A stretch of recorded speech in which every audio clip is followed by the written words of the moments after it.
Sí, sí, tanto. Sí. Bueno, buenas tardes, bienvenidas, bienvenidos a la conferencia del mes de enero del ciclo de conferencias de la CPP. El título de la conferencia de hoy es Edipo Queer, y estará a cargo de Araceli Bahillo. Araceli Bahillo es psicóloga sanitaria y psicoterapeuta psicoanalítica acreditada por la FEAP, miembro del Consejo Directivo de la CPP, cofundadora del Centro Psicológico Reinicia en Tarragona, dirección psicológica y psicoterapeuta del mismo, desarrollo del trabajo psicoterapéutico con adultos, adolescentes y familias. Componente del turno de intervención profesional SAI, Servicio de Atención Integral a las Diversidades Sexuales y de Género, del COP Barcelona, y coordinadora del Grupo de Trabajo de Diversidad Sexoafectiva y de Género en Tarragona. Tiene amplia formación en diversidad sexoafectiva y de género y psicoterapia feminista en diferentes entidades. Tiene un máster en psicoterapia psicoanalítica por la Universidad de Girona y máster en psicoterapia psicoanalítica por la CPP. Es formadora en materias de psicoterapia y diversidad en sexualidades y géneros desde una perspectiva relacional, postestructuralista e interseccional. Y por último, es supervisora de casos clínicos acreditada por el COP y la CPP. Este sería un breve currículum de Araceli y Araceli, cuando quieras puedes empezar tu exposición. Muchas gracias, Camila. Gracias por la presentación y gracias también por gestionar este espacio. Y también quiero agradecer a mis compañeras del Consell por promover estos espacios que creo que son tan necesarios donde poder pensar y pensarnos, ¿no? Bueno, primero me gustaría explicar desde qué lugar voy a hablar, puesto que venimos de una herencia muy patriarcalizada del conocimiento, donde universalizamos conceptos y teorías. Precisamente la charla se llama Edipo Queer y el Edipo ha sido un concepto muy universalizado cuando en realidad no nos podemos explicar todos a través de una sola teoría, de un concepto, ¿no? Y todo conocimiento siempre es situado a un momento sociocultural concreto, a una experiencia subjetiva concreta y a un saber concreto en el tiempo, ¿no? Entonces yo voy a hablar desde un conocimiento que es situado a mi experiencia psicoterapéutica. Yo trabajo con personas, sobre todo adultas y adolescentes. A veces trabajo con criaturas, pero sobre todo porque me consultan por temas de género, pero principalmente con adultas y adolescentes que tienen posiciones identitarias pues, muy diversas, ¿no? Y posiciones identitarias clásicas hombre-mujer y posiciones identitarias trans y orientaciones diversas también. Por otro lado, ese conocimiento mío está situado pues, a mi propia experiencia subjetiva como ser sexuado y generizado que soy y al saber de la disidencia, ¿no? Por decirlo de alguna manera, pues por mis características personales, pues yo encajaría en lo que sería la categoría lesbiana en esta clasificación social que hemos hecho, ¿no? Y eso a mí me ha dado una manera de entender la realidad o de cuestionarme la normalidad o de sintonizar con determinados sufrimientos que quizá de otra manera pues no me hubiera dado por pensar, ¿no?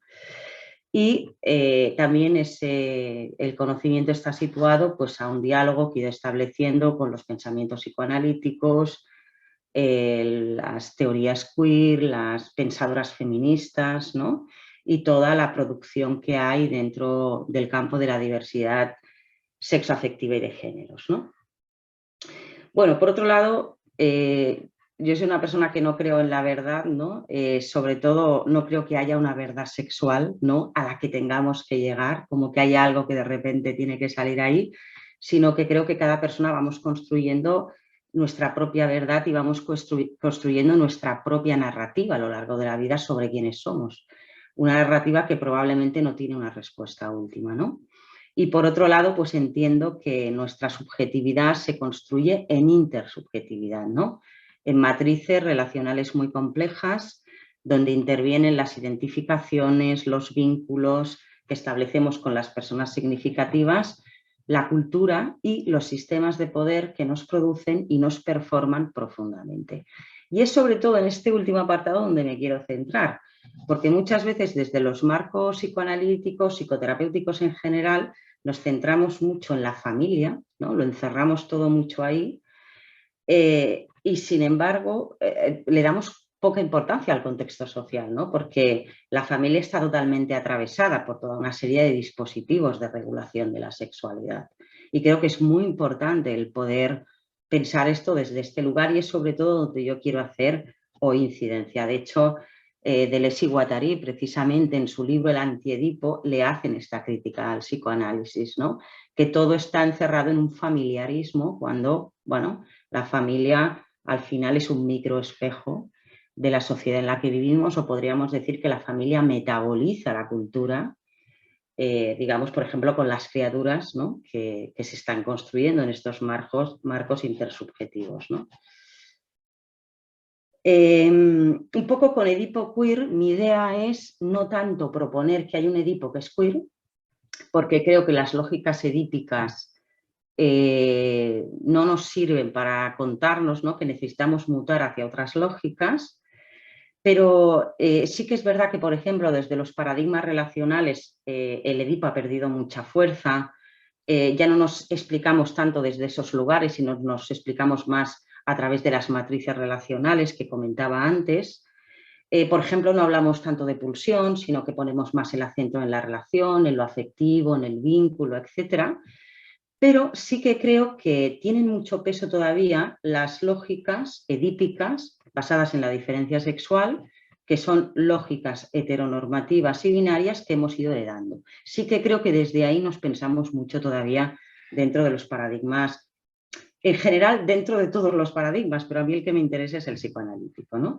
Entonces, un poco mi intención con Edipo queer es poder poner en cuestión el poder repensar estas lógicas, ¿no? A través de algunas aportaciones, por ejemplo, del psicoanálisis relacional, a través de algunas aportaciones de Freud, que pese a ser una teoría profundamente heteronormativa, pues sí que creo que tiene Freud, era una persona con la mente muy abierta y que creo que hace algunas aportaciones que son interesantes, pero sobre todo pensar estas lógicas a través de una teoría crítica con la normalidad como es la teoría queer, que son críticas, es una teoría que explica los dispositivos culturales, discursivos, políticos y científicos que van regulando las posibilidades sexuales de los seres humanos, ¿no? Además, una normalidad, ¿no? Creo que es importante el poner en cuestión la normalidad, porque la normalidad normalmente no se nos presenta como una construcción sociopolítica. Cuando hablo de política hablo de relaciones de poder, sino se nos presenta como si fuera una esencia o como si fuera lo natural, ¿no? Como si la sexualidad humana tuviera algo de natural y no estuviera totalmente atravesada por la cultura y por los sistemas regulatorios, ¿no? Entonces, en el día de hoy me gustaría no poner tanto el acento en las identidades diversas, sino en los efectos traumáticos de la normalización sexogenérica, ¿no? Esa normalización sexogenérica como generadora de sufrimiento y patología, ¿no? Es un tema al que le he dedicado muchas horas de mi vida a pensar cómo la normalidad nos genera un sufrimiento específico a las personas. Pagamos unos peajes importantes por esto que llamamos de llegar a ser hombres y mujeres, ¿eh? Entonces, un poco pues pensar cómo la heteronormatividad y la sociabilización diferenciada de género impacta en el psiquismo humano, en la construcción intersubjetiva del ser humano, en las dinámicas que establecemos, los sufrimientos, promoviendo una visión binaria y dicotómica del mundo, ¿no? Una visión dicotómica que también promueve, ¿no? El conflicto, la disociación, la confrontación y el empobrecimiento mental y emocional de los seres humanos, ¿no? Y como dice Jessica Benjamin, que es una psicoanalista relacional que ha hecho toda una reinterpretación feminista de gran parte, al menos de estas lógicas que vamos a hablar hoy, pues nos dificultan también las relaciones de reconocimiento mutuo y la comprensión de las multiplicidades que somos, ¿no? Yo sintonizo mucho con una idea que propone Paul Preciado, que es un filósofo que también estaría dentro de las teorías queers, que él dice que en vez de entender la disidencia de género como una patología psicológica, tendríamos que entender la normalización y sus efectos como patologías políticas. Y a mí me gusta mucho esa idea que él propone, ¿no? entender la normalización como una patología y no la disidencia de una norma, ¿no? Porque al final son normas que están establecidas en base a unos intereses heterocapitalistas, ¿no? Bueno, pues para esto lo que voy a hacer es hacer una serie de reflexiones que van a ir sobre 4 ejes. Primero, pues vamos a repensar un poco desde dónde venimos, pero bueno, lo voy a hacer de una manera un tanto para un jueves a las 8:18 de la noche, para que no sea algo como muy denso. Lo voy a explicar a través de la experiencia mía personal que yo he tenido a través de los espacios académicos y profesionales, ¿no? Un poco las cosas que yo he ido viviendo y escuchando, sobre todo de la homosexualidad inicialmente, ¿no? Luego me gustaría hacer unas reflexiones sobre algunos aspectos de Freud y como tercer punto introducir algunas propuestas teóricas que hacen desde las teóricas que estarían englobados en la teoría queer, como decía antes, con alguna aportación del psicoanálisis relacional y finalmente pues hacer 4 reflexiones sobre la normalización por excelencia que viene del marco médico-psiquiátrico que se ha dedicado a normalizar mentes o a normalizar cuerpos pues, durante muchos años, ¿no? Todo esto en 1 hora. Voy a intentarlo. Si ya le he dicho a Camila que si me alargo me lo diga, que corte el rollo. Bueno, ¿de dónde venimos? Vamos a repensar un poco los sesgos heteronormativos en psicoanálisis, ¿no?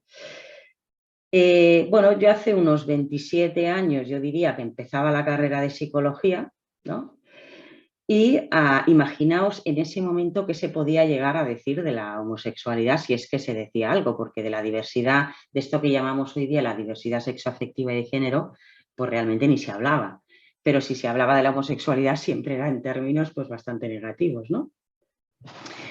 Todavía coleaba por ahí un concepto que se llamaba la homosexualidad egodistónica, ¿no? Que era un diagnóstico que fue creado para referirse a las personas que sufren por su homosexualidad, que recibió muchísimas críticas, ¿no? Alegando que quizá ese sufrimiento pues, venía derivado de la homofobia y no de la experiencia homosexual en sí misma, ¿no?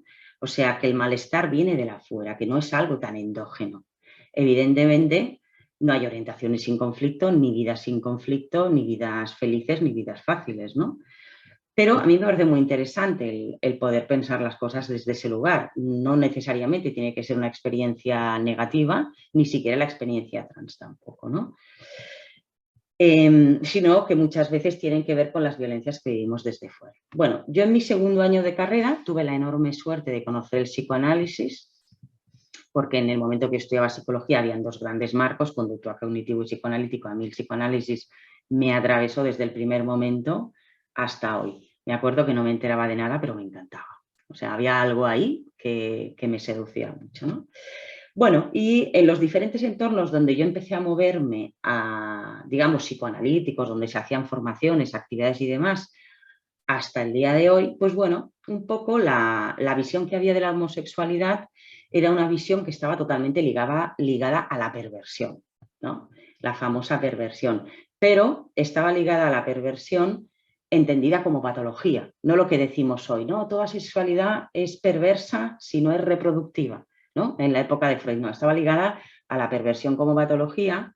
De hecho, yo tengo pacientes que tienen 40 años más o menos y que están todavía ahí, ahí estamos todavía trabajando el impacto del estigma y de las consecuencias subjetivas de la homofobia y del fantasma de la perversión, ¿no? que hemos vivido muchas personas.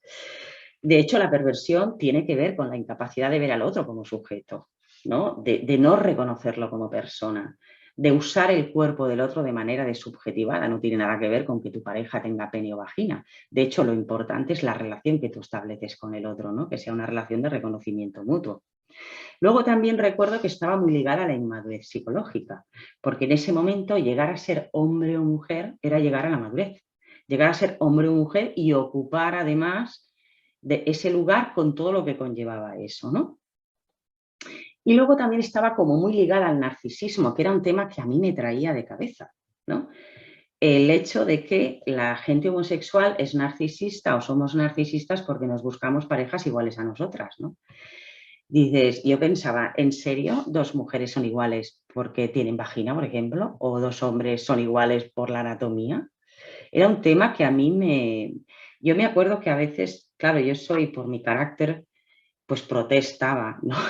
contra estas lógicas, y me acuerdo que me decían, no, es que tú no entiendes la teoría, Araceli, no sabes interpretar las sagradas escrituras, ¿no? Y luego otro de los conceptos, otra de la herencia de la que venimos es la homosexualidad también se entendía como una defensa a la aceptación de los límites que proponía la diferencia sexual. O sea, como que no aceptábamos que venía de la otra lógica, de que, claro, como vivimos una sociedad sexocéntrica donde el hecho de que tú tengas una anatomía determinada o el hecho de tener una identidad determinada eclipsa el resto de la persona, pues era como que las personas gays y lesbianas no, como que, bueno, pues no aceptaban la diferenciación de los cuerpos, de los géneros, ¿no? Como que no aceptaban las diferencias, ¿no? Cuando sabemos perfectamente que la diferenciación entre el yo y el no yo se produce en el primer año de vida ya del sujeto y que, como ya sabemos muy bien, las criaturas, vamos, no tienen en su mente la genitalidad en ese momento, ¿no? Otro, ya para ir acabando este apartado, otro de los temas, ¿no? Era siempre buscar la causa. ¿Por qué una persona es gay o es lesbiana, por ejemplo, ¿no? La causa, la psicogénesis que llamaba Freud, ¿no? Claro, tú buscas las causas normalmente para reparar, ¿no? Para reparar y devolver al sujeto a la heterosexualidad, que sería el desarrollo maduro, entendiendo la heterosexualidad como salud mental, ¿no? Que yo me preguntaba en esos momentos, ¿y por qué no buscamos la psicogénesis de la heterosexualidad, la causa, ¿no? de la heterosexualidad? Claro, este tema a mí me parecía muy delicado y es un tema que creo que hay que repensarlo mucho porque se sigue pensando muchísimo, porque hace de la experiencia sexual no normativa en sí un trauma o una consecuencia del trauma reparado, ¿no? A mí me ha venido gente a terapia muy rebotada, pues de otros terapeutas que, por ejemplo, le han dicho, bueno, tú eres lesbiana porque tu padre abusaba de ti, o tú eres gay porque tu padre abusaba de ti, o cosas así. Y dices, ostras, ¿no? Bueno, claro, todo esto genera luego una retraumatización importante. De hecho, por ejemplo, ¿cuántas personas heterosexuales no vienen a consulta con vivencias traumáticas de abusos y de malos tratos, ¿no? Y no pensamos que la heterosexualidad es producto del trauma, ¿no?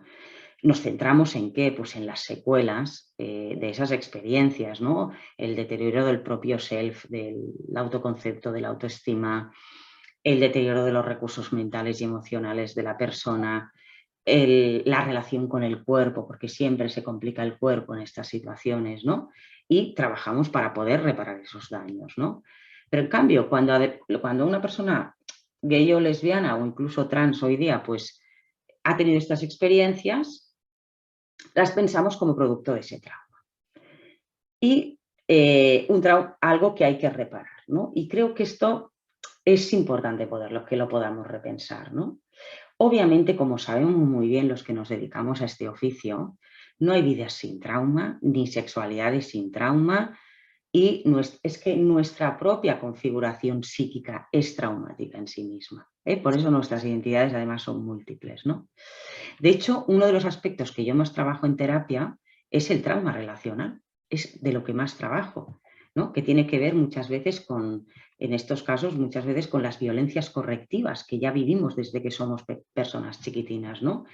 Cómo nos cuesta muchas veces poder asumir los aspectos femeninos de un niño, por ejemplo, los aspectos masculinos de una niña, cómo empezamos ahí ya de alguna manera a intentar corregir, ¿no? Antes teníamos la fantasía de que este será maricón, esta será lesbiana o será boyera, y ahora la fantasía es a ver si la criatura va a ser trans o a ver si va a querer ser un niño o una niña, ¿no?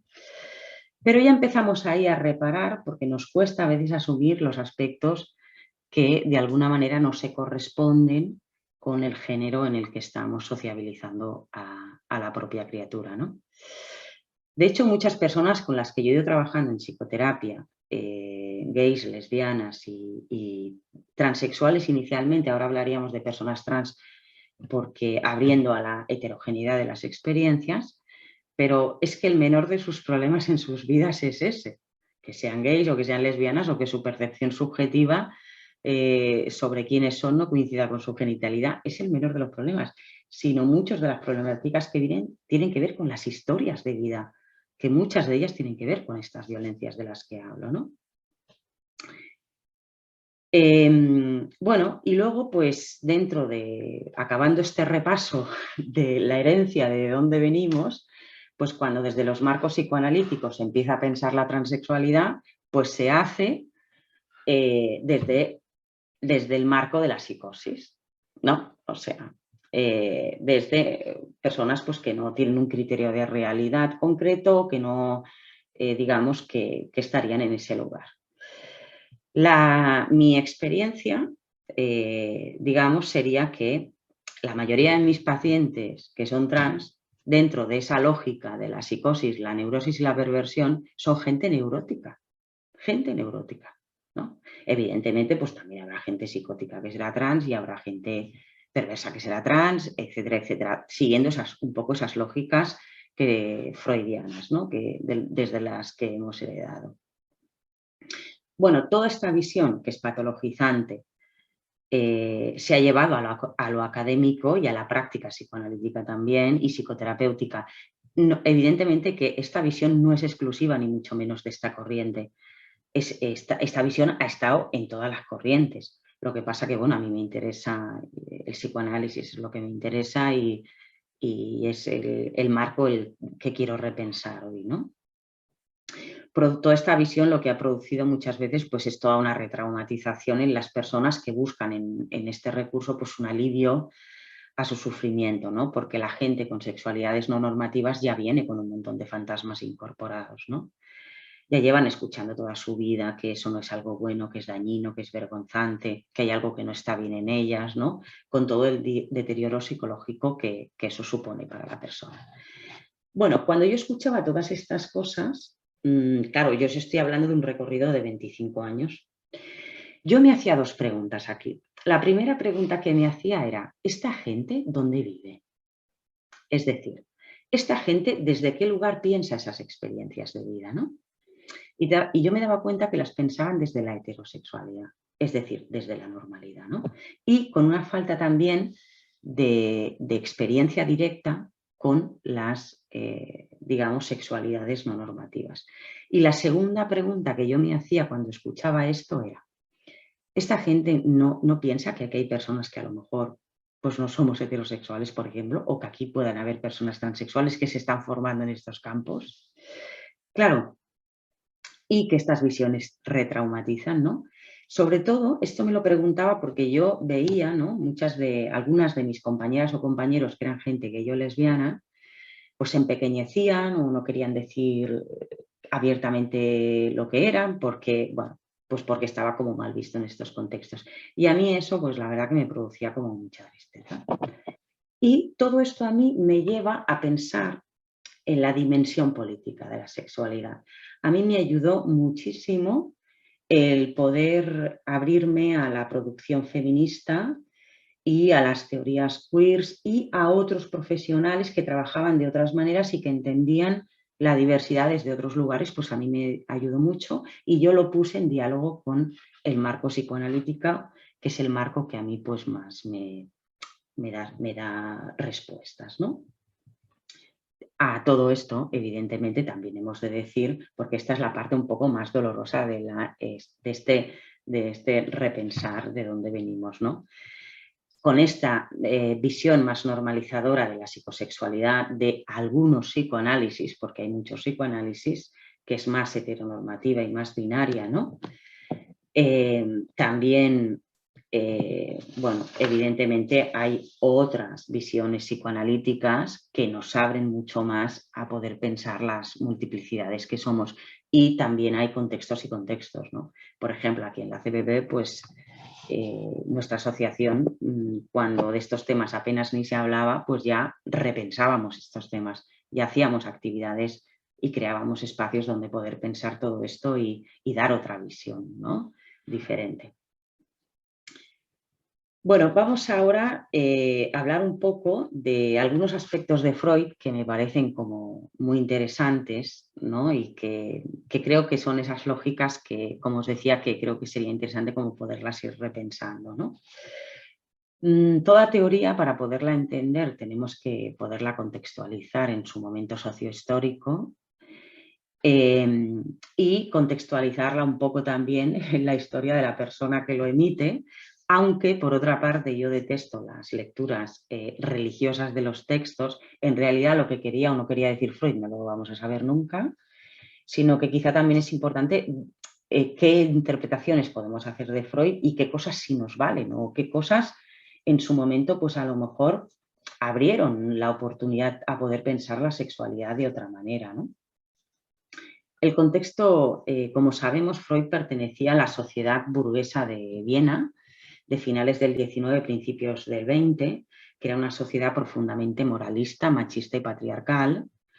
Y, bueno, pues todas las personas somos hijas de nuestro tiempo, ¿no? Y además, es un momento muy interesante, el siglo XIX, sobre todo el XIX y luego el XX, pero porque se produce un cambio epistemológico en ese momento de la conceptualización de la sexualidad, ¿no? Donde predomina una visión biologicista y fisiológica de la sexualidad, ¿no? Y el marco médico-psiquiátrico se vuelve el saber hegemónico que regula lo normal y lo patológico en la vida de las personas. Lo que se establece como normal se basa en que debe existir una coherencia entre, digamos, el sexo biológico, el género y la práctica de la sexualidad, que podía ser heterosexual, es decir, normal o perversa, ¿no? Tiene que haber una coherencia. Y este es un punto importantísimo porque Freud rompe un poco todo esto, ¿no? Entonces, todo esto es lo que luego Michel Foucault en los años 70 llama la biopolítica. Por ejemplo, la homosexualidad pasa de ser comprendida como un delito de sodomía a ser comprendida como una enfermedad que hay que curar, ¿no? Que yo a veces pienso, no sé si es mejor que te cuelguen en la plaza del pueblo o que te estirpen partes del cerebro, porque en ese momento se hacían lobotomías y todas estas cosas, ¿no? A las personas para poderlas curar. Bueno, todo aquello que sale de la heteronorma, basada en la naturalización de la diferencia sexual, se patologiza, ¿no? Que es curioso que en vez de utilizar las anormalidades, a mí la verdad que me gusta mucho la palabra anormalidad más que la palabra diversidad, porque es una palabra que ya está tan capitalizada, ¿no? En vez de utilizar lo anormal para poder pensar la normalidad y abrir los márgenes, lo que se hace es intentar encajar a los sujetos en esa normalidad, ¿no? Por decirlo de alguna manera. Freud, sin embargo, se desmarca de la visión biologicista del marco médico-psiquiátrico del momento, ¿no? Sobre el sufrimiento humano y sobre la sexualidad en particular. Os voy a leer un fragmento de Lila Feldman, luego Camila os pasará una bibliografía sobre los autores, autoras que nombre y los libros correspondientes. Voy a leer un fragmento de Lila Feldman porque me parece que lo describe de una manera preciosa. Ella dice, Freud sacó al médico, analista decimos hoy, del lugar de espectador de la locura y la enfermedad. Le retiró el poder de la manipulación, por empezar del cuerpo de la histérica y del campo de la hipnosis y la sugestión. Sacó al sufrimiento del mundo del espectáculo. Lo volvió texto, mensaje, escritura. Algo a escuchar, leer e interpretar o develar. No extirpar, controlar o erradicar. ¿No? Me parece que lo describe de una manera muy bonita. Freud, de alguna manera, saca o extrae la sexualidad de lo que se llamaba el instinto biológico en ese momento y lo lleva a la dimensión de la psicosexualidad, lo que es una revolución en ese momento, ¿no? Introduce la dimensión subjetiva e intrapsíquica mediante su concepto de pulsión sexual, ¿no? La pulsión que él describía como ese representante psíquico, de la fuente de estímulos somáticos, ¿no? De las excitaciones corporales, ¿no? Que bueno, todo esto hoy lo contaríamos desde otro lugar, pero a mí lo que me parece muy subversivo es que lo que cuenta Freud, y es que la pulsión inicialmente no tiene objeto, que la pulsión es fluida y que es disidente de alguna manera, que va mudando y permutando en función de los acontecimientos de vida de cada sujeto. Hoy, desde las visiones más relacionales, no le damos tanto peso al tema pulsión, como decía antes, en las criaturas, sino a lo relacional, ¿no? Al intercambio emocional, al contacto, a las experiencias de apego y de nuestra propia configuración del self, ¿no? De hecho, Stephen Mitchell, que es un autor que a mí me gusta especialmente, que estaría dentro del psicoanálisis relacional, dice: es en el campo interactivo de las relaciones que nuestra sexualidad multiforme y sumamente plástica va adquiriendo sus significados, ¿no? Hoy quizá lo entenderíamos más desde este lugar. Pero a mí me parece muy subversivo que Freud coja y se le ocurra en esa época decir estas cosas, ¿no? Lo que me parece interesante del concepto de pulsión es que no hay objeto. Si no hay objeto, entonces ¿quién nos orienta, no? Es una cosa que yo me he preguntado mucho. Y aquí Jorge Reiter, que lo explica muy bien, dice que, bueno, pues hay toda una serie de dispositivos para normalizar la sexualidad, ¿no? Freud hablaba de la disposición a la perversión, en un momento que la perversión no es el concepto que tenemos hoy, sino que era un concepto de patología muy grave, y decía que la disposición a la perversión es la disposición originaria y universal de la sexualidad, de la pulsión sexual, ¿no? De hecho, en sus 3 ensayos nos habla del desarrollo psicosexual en la infancia, habla de una sexualidad polimorfa, autoerótica y perversa porque no es reproductiva. El hecho de que hablara de la sexualidad infantil ya fue también un tema importante porque en ese momento no se pensaba que los niños tuvieran sexualidad, que no es lo mismo decir que tienen sexo, que el sexo es una cosa que hacen o deberíamos de hacer los adultos y no las criaturas, ¿no? Evidentemente.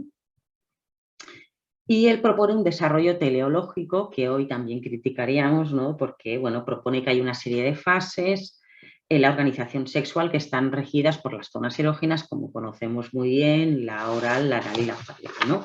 Hoy yo creo que no hablaríamos tanto de desarrollo, sino hablaríamos de construcción y de construcción en estas matrices relacionales que hablábamos antes, ¿no? Pero lo que me parece, pues, digamos, muy subversivo para la época, es decir, es hablar del desarrollo de una criatura inicialmente andrógina, indiferenciada y de disposición bisexual y sexualidad polimorfa, cómo llega a establecerse o a ser un hombre o una mujer, evidentemente cis heterosexual, que era lo normal de la época. O sea, el poder entender, el poder sacar de la predisposición biológica, es lo que la sexualidad y entender que no nacemos de ninguna manera determinada es lo que a mí me parece pues muy, muy brillante de Freud, más allá de que ahora nos contaríamos de otras formas, ¿no? En cuanto al tema de la homosexualidad, es verdad que hay un montón de... Los textos de Freud son contradictorios, son densos, son complejos. Es contradictorio en el tema de la homosexualidad, pero hay toda una serie de aportaciones que me parecen muy interesantes y que creo que han trascendido menos que otras, ¿no? Él muchas veces expone la homosexualidad como una variante del desarrollo psicosexual y no una patología. De hecho, hay una carta muy bonita que le escribe Freud a la madre de un chico homosexual, que esta madre se pone en contacto con él para pedirle ayuda. De alguna manera le pide ayuda a ver si podía normalizar a su hijo y volverlo heterosexual. Y os voy a leer un par de fragmentos de la carta de lo que dice Freud. Decía: la homosexualidad ciertamente no es una ventaja, pero no es nada de qué avergonzarse. No es un vicio, no es degradación, no puede ser clasificada como enfermedad. La consideramos una variación de la función sexual, producida por cierto freno del desarrollo sexual. Muchos individuos altamente respetables, de tiempos antiguos y modernos, han sido homosexuales, incluyendo muchos de los hombres más grandes, como Platón, Miguel Ángel, Leonardo da Vinci, etc. Es una tremenda injusticia el perseguir la homosexualidad como un crimen y una crueldad también. El análisis que puede hacer por su hijo está en una línea diferente. Si él es infeliz, neurótico, agobiado por conflictos, inhibido en su vida social, el análisis puede traerle armonía, paz mental, eficiencia total, un poco idealizado el análisis, pero bueno, ya siga siendo homosexual o cambie, ¿no?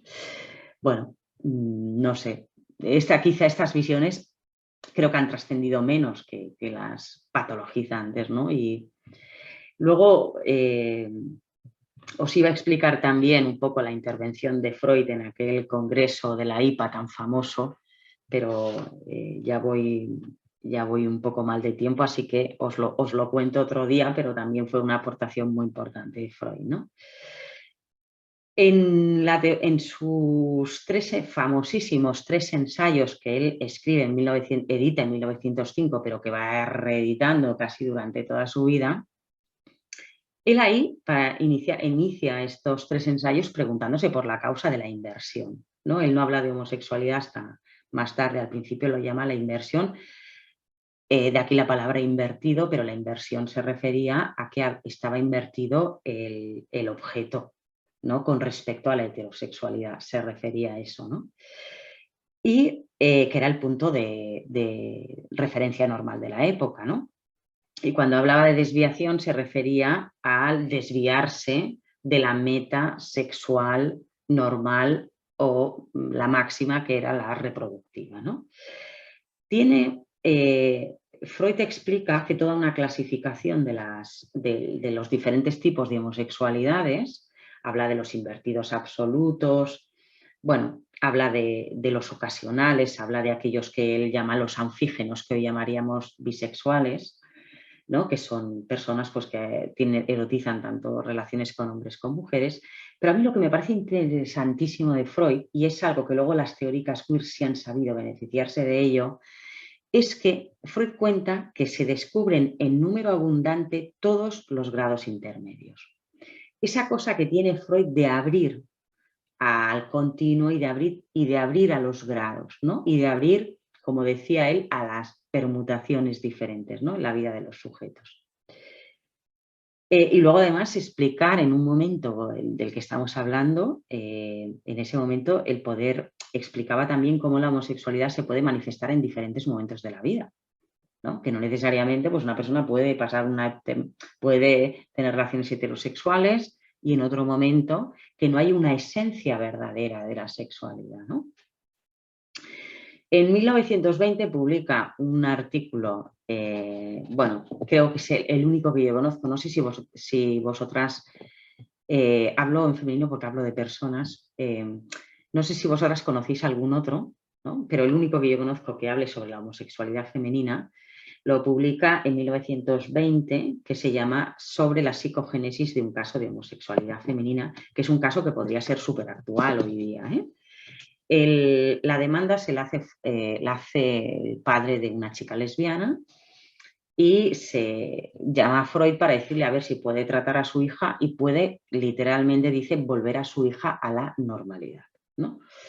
Que él estaba intentando cambiar su lesbianismo a través de castigos, de amenazas, etc. Bueno, es un caso tan actual. Yo he tenido tantas chicas en tratamiento que son muchas veces maltratadas en las familias o que las familias no las aceptan. O sea, he tenido criaturas de 18 años que las echan de casa, tú. O sea, situaciones muy heavy, ¿no? Y entonces, pues a este padre se le ocurre casarla como última opción, pero dice, bueno, antes de casarte te voy a llevar a ver a Freud a ver si puede reconducir esta desgracia. Entonces, Freud dice una serie de cosas tan interesantes, ¿no? Otras que, bueno, también evidentemente propias de la heteronormatividad de la época. Pero empieza diciendo, esta muchacha no era una enferma, no padecía por razones internas ni se quejaba de su estado. La tarea propuesta consistía en solucionar el conflicto, no consistía en solucionar un conflicto neurótico, ¿no? Sino en transportar, bueno, una variante de la organización genital sexual a otra, ¿no? Que era un poco la teoría de Freud, que él pensaba que esto se podía en algún sentido modificar. Pero luego también, como él es contradictorio, dice, esto no suele funcionar, ¿no? Dice, a lo mejor, bueno, podemos abrir a esta persona su bisexualidad, pero él ya decía que era bastante infructuoso intentar corregir a una persona homosexual, ¿no? Bueno, aquí explica toda una serie de cosas interesantísimas que luego otras teorías se han apropiado de ellas, como el complejo de masculinidad, ¿no? Que habla de la niña, la famosa envidia del pene, ¿no? Que las teóricas feministas ya han reconceptualizado muchísimo, ¿no? Que decían, bueno, en todo caso, La envidia será al poder o al lugar masculino que se nos está... y entonces ya no sería envidia, ¿no? Sino quizás sería una protesta contra ese lugar de subordinación de la mujer, ¿no? Y bueno, el mismo Freud dice que esta chica era una feminista y que hallaba injusto que las niñas, que esta chica hallaba injusto que las niñas no gozaran de las mismas libertades que los varones y se rebelaba absolutamente contra la suerte de mujer, dice literalmente, ¿no? Bueno, lo que me parece más interesante de Freud es que él expone cómo la literatura y la bibliografía del momento no distinguía con nitidez el problema entre la elección de objeto y lo que se llamaba en ese momento el carácter y actitudes sexuales, que a lo mejor hoy podríamos llamar identidad de género, ¿no? Es decir, él decía que no necesariamente uno tiene que enlazar con el otro. O sea, no tiene que haber una correspondencia ahí, ¿no? Son cosas que ahora nos parecen que tenemos como asumidas, pero que en ese momento, en una visión tan biologicista, una visión donde lo normal tenía que ver con esa coherencia que hablaba al principio, donde sexo biológico, identidad de género y orientación del deseo tenían que tener una coherencia, pues tuvieron una relevancia muy importante. Y de hecho, como os decía, las teóricas queer pues se han sabido beneficiar de ella, ¿no? Y entonces aquí explica pues una serie de cosas que luego que hoy las contamos de una manera muy sencilla, como que un hombre pues puede ser un hombre masculino y ser homosexual, femenino y ser heterosexual, que realmente no haya una correspondencia aquí, ¿no? Y sobre todo hace toda una crítica a Ulrich, que era un médico del momento, que él hizo una gran defensa de la gente homosexual. Lo que pasa que su tesis era decir que él entendía la homosexualidad como se ha entendido después la transexualidad a nivel médico, ¿no? Era, digamos, Ulrich decía como que era un cerebro femenino en un cuerpo masculino. Así se entendía en ese momento la homosexualidad. Lo que luego, o sea, como un cerebro de mujer encerrado en un cuerpo de hombre o un cuerpo de hombre encerrado en una mente de hombre en un cuerpo de mujer, ¿no? Y Freud decía que es curioso, porque la homosexualidad en ese momento se entendía así y luego se utiliza este mismo concepto para entender la transexualidad. La idea del cuerpo equivocado viene de aquí, precisamente, ¿no? Freud decía que, bueno, que es mucho más complejo todo esto. Y entonces aquí él hablaba de que en realidad esto, decía él, se trata de 3 series de caracteres, ¿no? Decía, por un lado tenemos el carácter somático, que era el cuerpo biológico, por otro lado el carácter sexual psíquico, que él llamaba actitud femenina o masculina, que podría ser hoy día la identidad de género, y por otro lado la elección de objeto, es decir, la orientación del deseo. Y dice Freud, hasta cierto punto, hasta cierto grado, varía con independencia unos de otros y se presentan en cada individuo dentro de múltiples permutaciones. Es decir, sexo biológico, identidad de género y orientación del deseo se presentan en cada individuo dentro de múltiples permutaciones. Y eso es una idea que a mí me parece súper revolucionaria para ese momento. De hecho, Judith Butler, que es una de las principales pensadoras que tenemos hoy día de las teorías queers, apoyándose en esta idea de Freud, dice, ella lo lleva más al extremo, en los años 90 nos dice, no hay líneas directas expresivas o causales entre sexo, género, práctica sexual, fantasía o sexualidad. Ninguno de estos términos captura o determina el resto. O sea, digamos que ella aún lo lleva más al extremo y lo desarrolla más, ¿no? Pero a mí me parece una aportación, para mí es de las aportaciones más queers que tiene el propio Freud, ¿no? En cuanto al tema del Edipo, para acabar de repensar a Freud e irnos hacia la teoría queer, bueno, la metáfora del Edipo, que como sabéis muy bien, viene lo coge de la tragedia griega del Edipo rey de Sófocles, que no os la voy a explicar porque si no, no acabo esta noche y supongo que querréis ir a cenar. pero la podéis encontrar en un montón de sitios y leerla. Hoy día, si cogemos esa tragedia griega, desde luego que donde pondríamos el acento principal es en el trauma de esta pobre criatura llamada Edipo, maltratada por los padres, abandonada por los padres, y que luego Edipo pues mata a su padre sin saber que es su madre y se acuesta con su madre sin saber que es su madre. O sea, probablemente haríamos una reinterpretación totalmente diferente. Pero bueno, Freud hace la que hace, ¿no? Entonces yo os invito a los que no conozcáis la tragedia griega que la leáis porque realmente es muy interesante. Pero el Edipo podríamos decir que es un concepto multidimensional, ¿no? Pero yo solamente voy a hacer referencia al Edipo como constituyente de la orientación y de lo que llamamos la identidad, que para mí es un término que me genera ciertas disonancias, el término identitario, cuando lo proponemos en términos esencialistas, ¿no? Hablamos precisamente de complejo de Edipo, aunque si no recuerdo mal y si no corregirme, creo que el término complejo es de Jung, que Freud habla del Edipo, pero no le pone digamos, el adjetivo de complejo.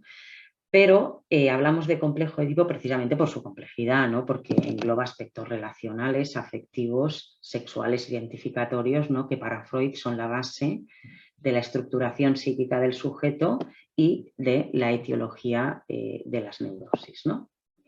Dicho así muy a grosso modo, porque no sé si todas las personas que estamos aquí conocemos a qué se refería Freud con el Edipo, pero muy a grosso modo, Freud explica los sentimientos, digamos, de rivalidad y amoroso que tienen las criaturas hacia los progenitores entre los 2 y los 5 años, ¿no? Donde, según él, la resolución normal, es decir, la heterosexual a esta conflictividad, es la identificación con el progenitor del mismo sexo y el deseo proyectado hacia el progenitor del sexo opuesto, ¿no? Y que todo esto era regulado por el complejo de castración, que sería, yo entiendo, el complejo de castración como los límites culturales. Es decir, para mí el complejo de castración tiene que ver con la imposición de un orden simbólico patriarcal, donde en función de la genitalidad de la criatura, y esa genitalidad se basaba en tener pene o no tener pene, no en tener pene o vagina, en tener pene o no tener pene, que de hecho las pensadoras feministas ya han criticado muchísimo, ¿no? Porque era una teoría muy falocéntrica en este sentido y muy androcentrista.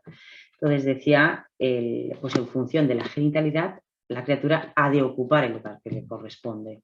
Para mí el complejo de castración tiene que ver con esto, ¿no? El lugar cultural de la mujer o el lugar cultural del hombre, que solía ser el lugar más de poder o de subordinación. De aquí que Freud diga la anatomía es el destino.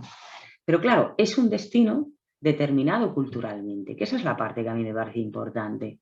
Es la cultura la que determina que un sujeto con pene no pueda ser femenino, ni pueda sentir deseo por otros hombres, o un sujeto con vagina y clítoris no pueda ser una persona masculina y sentir deseo por otras mujeres, por ejemplo. Es la cultura, ¿no?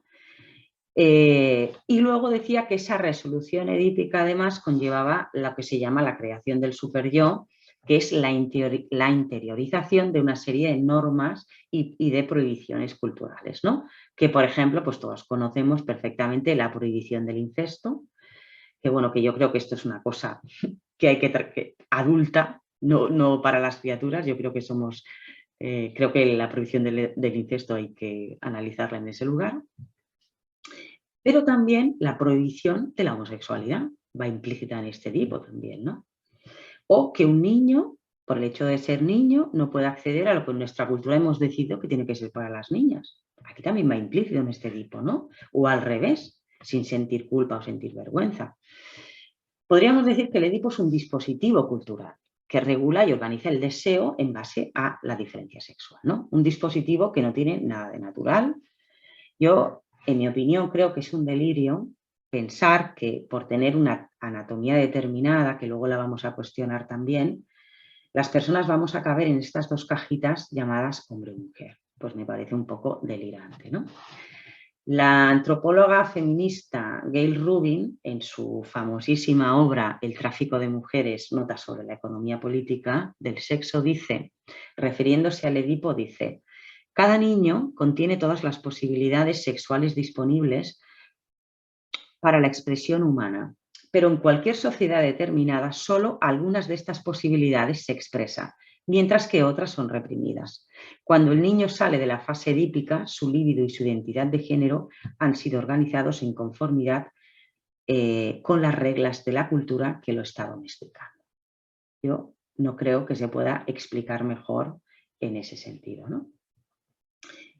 Y en torno, para acabar con el tema del Edipo, hay otro punto que a mí me parece muy interesante de Freud, y es que en su famosísima obra El yo y el ello, él habla del Edipo, él dice que el Edipo simple no es el más habitual, que el Edipo más habitual es el completo, que él llama el duplicativo porque es positivo y negativo, no porque uno sea bueno y otro sea malo, sino porque habla también otra vez de un continuo, que el Edipo se establece en base a un continuo, ¿no?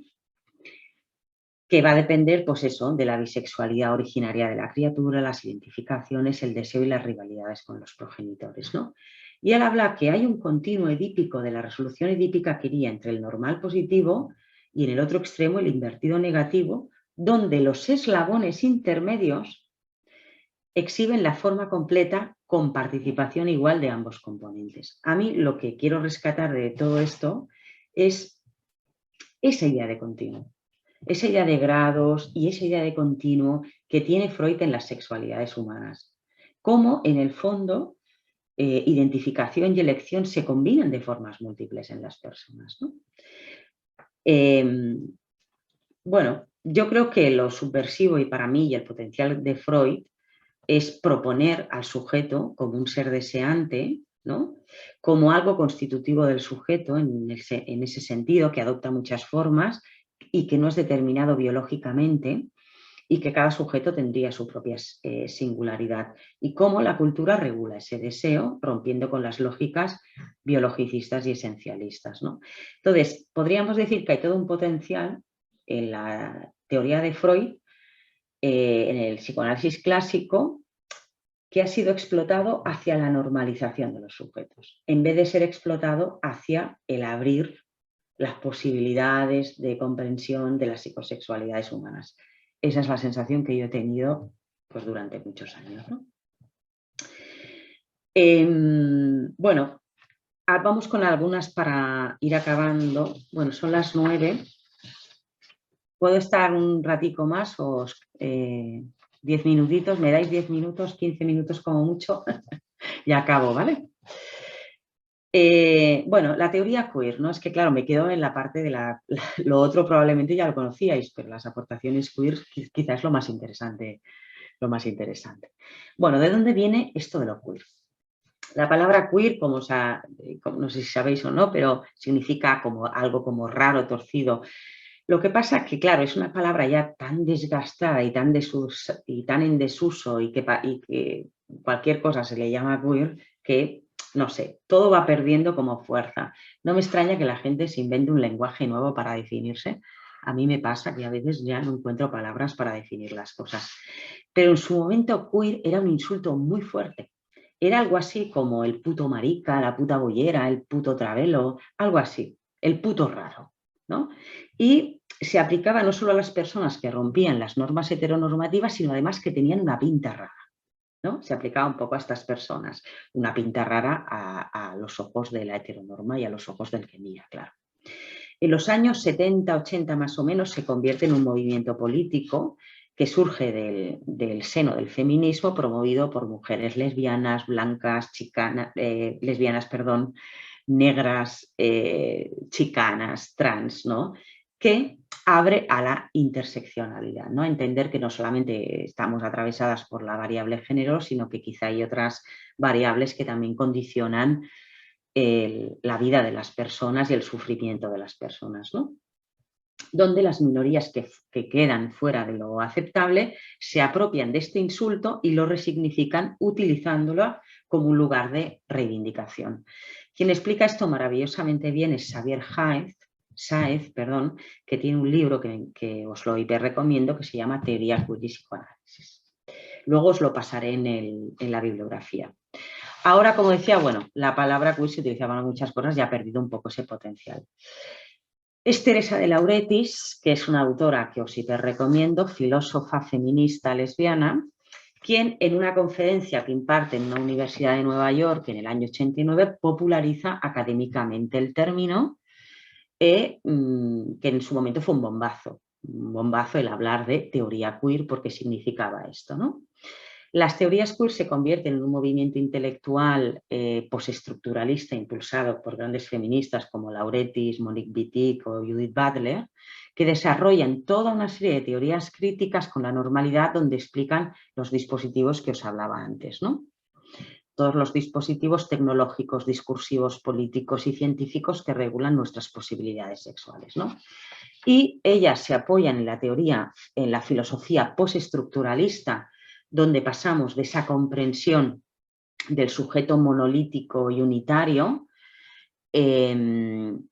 hacia una comprensión, esa comprensión monolítica y unitaria del sujeto de la modernidad, digamos, a la comprensión de un sujeto que es fragmentado y que es producido por muchos mecanismos y relaciones que escapan a su voluntad, ¿no? De hecho, bueno, por eso hablan más de identidades que no son esencias, que las identidades no son biológicamente establecidas, que son múltiples, fragmentadas y contradictorias, ¿no? Se apoyan en autores como Foucault, Deleuze, Guattari y Derrida, entre otros, y luego estas teóricas tienen muy en cuenta el psicoanálisis. Bien, para apoyarse en él o bien para contradecirlo, pero lo tienen muy en cuenta, porque precisamente se apropian de los conocimientos psicoanalíticos para entender la producción y la construcción de los sujetos a nivel inconsciente, ¿no? Entonces, estas teóricas, entre otros aspectos, ponen en cuestión el carácter natural de la heterosexualidad y el esencialismo identitario, que la identidad de género sea algo biológico, sino ellas dicen que es una construcción sociocultural, sociohistórica, que bueno, nosotros aquí le añadiríamos todo el conocimiento relacional del psicoanálisis, y critican el esencialismo del sexo biológico y el esencialismo de la diferencia sexual, ¿no? En cuanto a la heteronormatividad, Monique Wittig, que es para mí una pensadora muy brillante y que os recomiendo mucho sus ensayos, tiene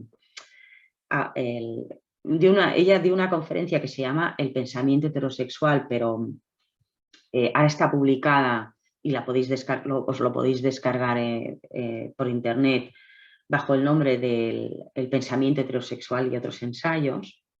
Pues en el 78 que da esta conferencia y que luego se hizo una publicación de ello, ella habla de la heterosexualidad, nos habla del significado político y social de la heterosexualidad, ¿no? Empezando porque es una palabra creada en el siglo XIX, o sea que tiene en realidad a nivel histórico poco tiempo, ¿no? Y ella lo que va a decir es que la heterosexualidad ni es una orientación, ni una práctica sexual, ni una elección de objeto, que es un régimen político que organiza todos los asuntos humanos, el lenguaje, la mente, lo consciente, lo inconsciente, en categorías binarias opositivas o en términos de oposiciones esenciales, donde siempre hay una variable menor, es decir, hombre-mujer, ¿no? Sería una manera dualista de entender a los seres humanos y hay una variable menor que evidentemente es la mujer, blanco-negro, homosexual, heterosexual, amo-esclavo, y que no podemos pensar por fuera de las categorías mentales de la heterosexualidad. De hecho, vamos a comprar un tornillo y nos dan el macho y la hembra. Entonces, a mí me parece muy interesante esta propuesta que hace Wittig, ¿no? de entendimiento. De hecho, la heterosexualidad se ha considerado se ha utilizado durante muchos años como forma de sometimiento y de control de las mujeres y de su capacidad reproductiva, ¿no? Además dice que ese régimen político, que es la heterosexualidad, te hace hablar en su propia lengua para poder tener inteligibilidad social. Es decir, tú serás heterosexual o no serás. O serás de tercera o de quinta clase, ¿no? Y además es un régimen totalizador porque no se habla de él. De hecho, tú coges cualquier libro de sexualidad y pones sexualidad. En vez de decir, voy a hablar de la heterosexualidad, porque en realidad de lo que hablan es de la heterosexualidad, no hablan de la sexualidad en general. ¿no? Y a mí me parece muy interesante la propuesta que ella hace en ese sentido, ¿no? Entonces ella la propone como una norma social que luego es incorporada como deseo. De hecho, explica cómo hombre y mujer son construcciones políticas, puesto que cobran sentido dentro del régimen de la heterosexualidad, ¿no? Que impone una forma de relación en base a unos intereses, ¿no? En este sentido, no se trata tanto una cuestión de ser hombre o ser mujer, sino de relaciones, ¿no? Ya que las mujeres y los hombres son el resultado de relaciones, ¿no? Por eso, nuestra manera de construir los géneros bajo el régimen de la heterosexualidad, construimos los géneros como si fueran, pues eso, dos aspectos opuestos y excluyentes. Ser hombre, por ejemplo, consiste en no tener nada de mujer, durante mucho tiempo se ha visto de esta manera, etcétera, etcétera. Por otro lado, Judith Butler, ¿no?, que hace una propuesta interesantísima, me imagino que ella ya os suena más, ¿no?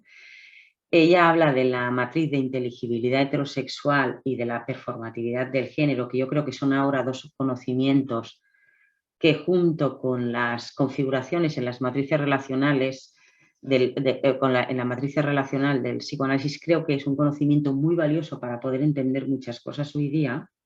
Lo que nos explica Butler es que el sexo, ¿no?, permite acceder a la primera inteligibilidad de la persona, ¿no? El sexo y el género nos humanizan. No podemos pensarnos por fuera del género. De hecho, cuando nos dicen, oye, que voy a tener una criatura, lo primero que quieres pensar es qué sexo tiene, ¿no? El poder pensar en ese término a la persona humaniza de alguna manera, ¿no?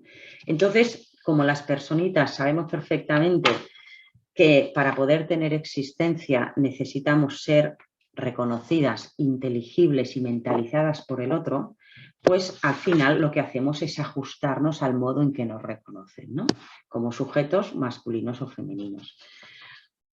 Si para existir necesitamos determinadas categorías, pues devenimos sujetos a través de ellas, ¿no? Entonces, cuanto más inteligibles somos en términos heterosexuales, mejor vida, y al revés también, ¿no? En realidad, según Butler, nuestra inteligibilidad y realidad material depende de nuestra opresión. Una opresión que acabamos deseando, ¿no? Por lo que hablaba antes, porque el género nos hace sujetos, nos da un lugar de sujeción en el mundo, pero también nos limita y nos somete, ¿no? Nos genera malestares.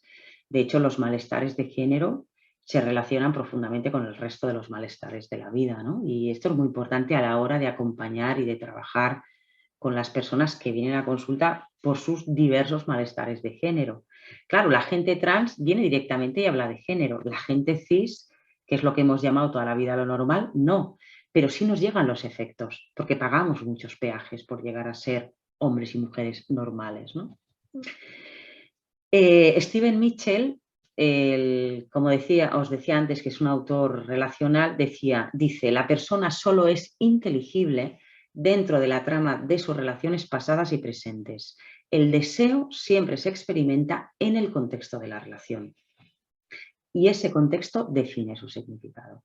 Y a mí me parece una aportación interesante y complementaria a lo que dice Butler, ¿no? Podríamos decir, de alguna manera, que para entender un poco el proceso de sociabilización diferenciada de género en las criaturas y cómo eso nos impacta, las criaturas, desde que conocemos el sexo de la criatura, proyectamos aspectos diferentes en si es niño o es niña, ¿no? Y los vamos sociabilizando en base a ese género, ¿no? Esa sociabilización diferenciada de género, es decir, los ideales regulatorios del género, nos van performando y nos subjetivan de una manera muy profunda, creando una ficción de naturalidad, ¿no? Butler, en su teoría de la performatividad, nos cuenta que la masculinidad y la feminidad no son esencias que se posean ni hechos ya dados, ¿no?, que son algo que se hace, que se va adquiriendo mediante actos, rituales, castigos, escenificaciones, comportamientos estandarizados que repetimos, que iría desde cómo nos sentamos a cómo caminamos, etcétera, ¿no?, o cómo nos relacionamos con el resto. Y que cuando las personas empezamos a reflexionar sobre esto, ya hemos convertido esa masculinidad o esa feminidad en parte de nosotras, de nuestro sí mismo, de nuestro self. De nuestros roles, ya hemos interiorizado los mandatos, ¿no? que la forma que tenemos de pensarnos, de imaginarnos, de relacionarnos con el cuerpo está atravesada y producida totalmente por el género, ¿no? Y esto ni es algo esencialista ni es algo voluntario. Las personas no elegimos absolutamente nada. Bueno, no digo que no tengamos agencia, pero desde luego que esto no lo elegimos, ¿no? En la infancia, en la propia infancia, cuando en la construcción que la criatura va haciendo de su propia autopercepción, el género antecede al sexo, y esto me parece un tema muy importante, ¿no? Las criaturas llegan a diferenciar los niños de las niñas a través de la expresión de género. De hecho, tú cuando le preguntas a una criaturita si es un niño o una niña, pues no sé, por ejemplo, es una niña, le dices, sí, bueno, ¿y por qué eres una niña? Porque llevo el pelo largo, porque llevo falda, porque he visto de rosa, porque llevo pendientes. Bueno, esto mucho antes, los niños ya están totalmente generizados, mucho antes de llegar a la diferencia genital, ¿no? A la diferencia sexual que propone el Edipo, mucho antes de todo esto, ¿no? Una criaturita de 2 años ya sabe que en el mundo hay 2 tipos de personas, A y B, y en qué lugar se le coloca a ella. Y esto me parece un tema interesante, ¿no? Las categorías identitarias no solo son descriptivas, es que son prescriptivas, es decir, nos dicen cómo debemos de ser y nos van regulando, ¿no? De hecho, lo que llamamos los niños edípicos normales, que serían los niños masculinos, serían aquellos que tienen que desmentir y disociar los aspectos de sí mismos que se asocian con la feminidad estereotipada, ¿no? A fin de mantener los vínculos con los cuidadores que necesitan, lógicamente, ¿no? Y lo mismo sucede con las niñas, que solo serían normales, es decir, femeninas, las que desmienten y disocian los propios aspectos que se asocian con la masculinidad estereotipada, ¿no? De hecho, la propia Jessica Benjamin, que antes os he hablado de ella, la psicoanalista relacional, ella en la construcción que hace de los géneros se centra mucho en la disociación como mecanismo de construcción de los propios géneros, ¿no? Y una disociación que está basada en la relación heterosexual complementaria, explicando que esta disociación dificulta las relaciones de reconocimiento mutuo, ¿no? Ella sale del marco binario y excluyente de las identificaciones que se hacen del concepto del Edipo a nivel tradicional y va hacia lógicas más relacionales, ¿no? Que son lógicas sobreinclusivas, donde ella propone aceptar la ambigüedad y la multiplicidad de las identificaciones cruzadas, ¿no? A mí me parece una propuesta súper interesante porque todos hacemos identificaciones de todo tipo y de hecho necesitamos nuestros aspectos femeninos y masculinos para poder funcionar en la vida, y lo suyo es integrar ambos, ¿no? Que es un poco lo que ella propone en este sentido. Y de alguna manera también lo que propone Benjamin es que identificación y deseo se combinan de formas múltiples, dando lugar a múltiples subjetividades. Hay otra aportación del psicoanálisis relacional que tiene que ver con Winnicott, que también creo que hace aportaciones muy interesantes, y él habla del verdadero y falso self, no porque uno sea algo esencialista o natural en la persona, sino él dice que el verdadero self, él lo relaciona con la capacidad de la criatura de reconocer y representar sus necesidades genuinas, ¿no? Con expresión propia. Y relaciona el falso self cuando la persona que lo cuida no es suficientemente buena y falla en su tarea, y en vez de permitir el gesto espontáneo de la criatura, lo fuerza a adaptarse. Como consecuencia, la criatura se somete y adquiere el gesto de esta persona, ¿no? Él dice que el falso self oculta el verdadero sometiéndolo a las exigencias del ambiente. Es una defensa contra lo impensable. Y hay muchas cosas de las criaturas que no podemos llegar a pensar, ¿no? Y las criaturas, como necesitan pues poder ser queridas y mentalizadas por el otro, acaban disociando esos aspectos que los propios adultos no podemos reconocer como propios, ¿no? De hecho, las criaturas sufren mucho cuando sus cuidadores los rechazan y se burlan por aspectos de su self que consideran incongruencias de su género. Y aquí empiezan los traumas y aquí empiezan muchos de los problemas, ¿no? Yo en psicoterapia, cuando me consultan por estos temas, yo no me centro con las criaturas tanto en el tema identitario, sino yo me centro más, porque me ayuda más a ayudar, en los malestares y los sufrimientos que les genera a estas criaturas el sistema opresivo del género. Y me centro más en flexibilizar y en modificar lo que sea necesario para que esa criatura se pueda expresar, ¿no?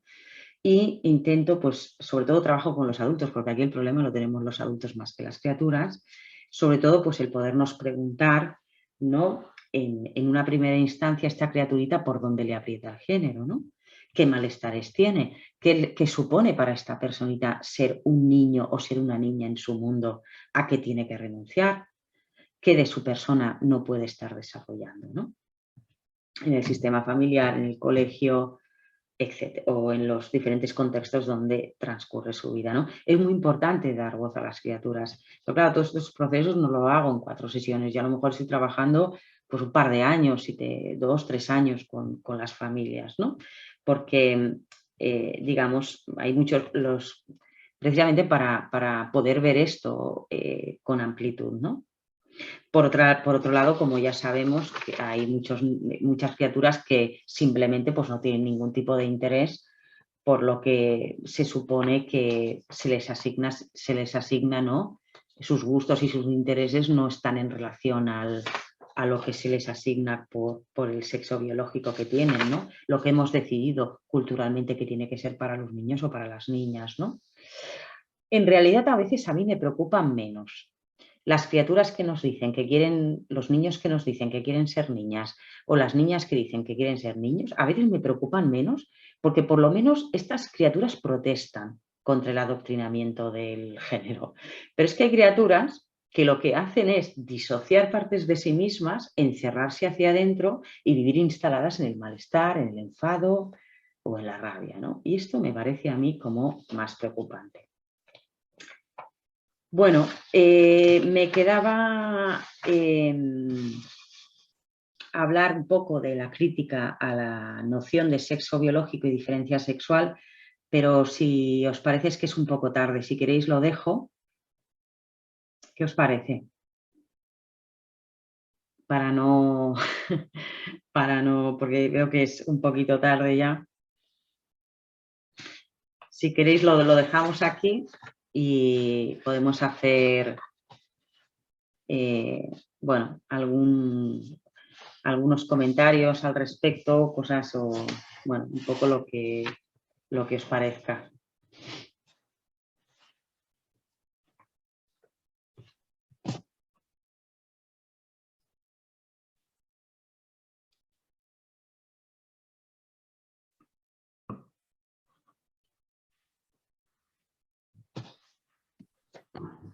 Hola, Araceli.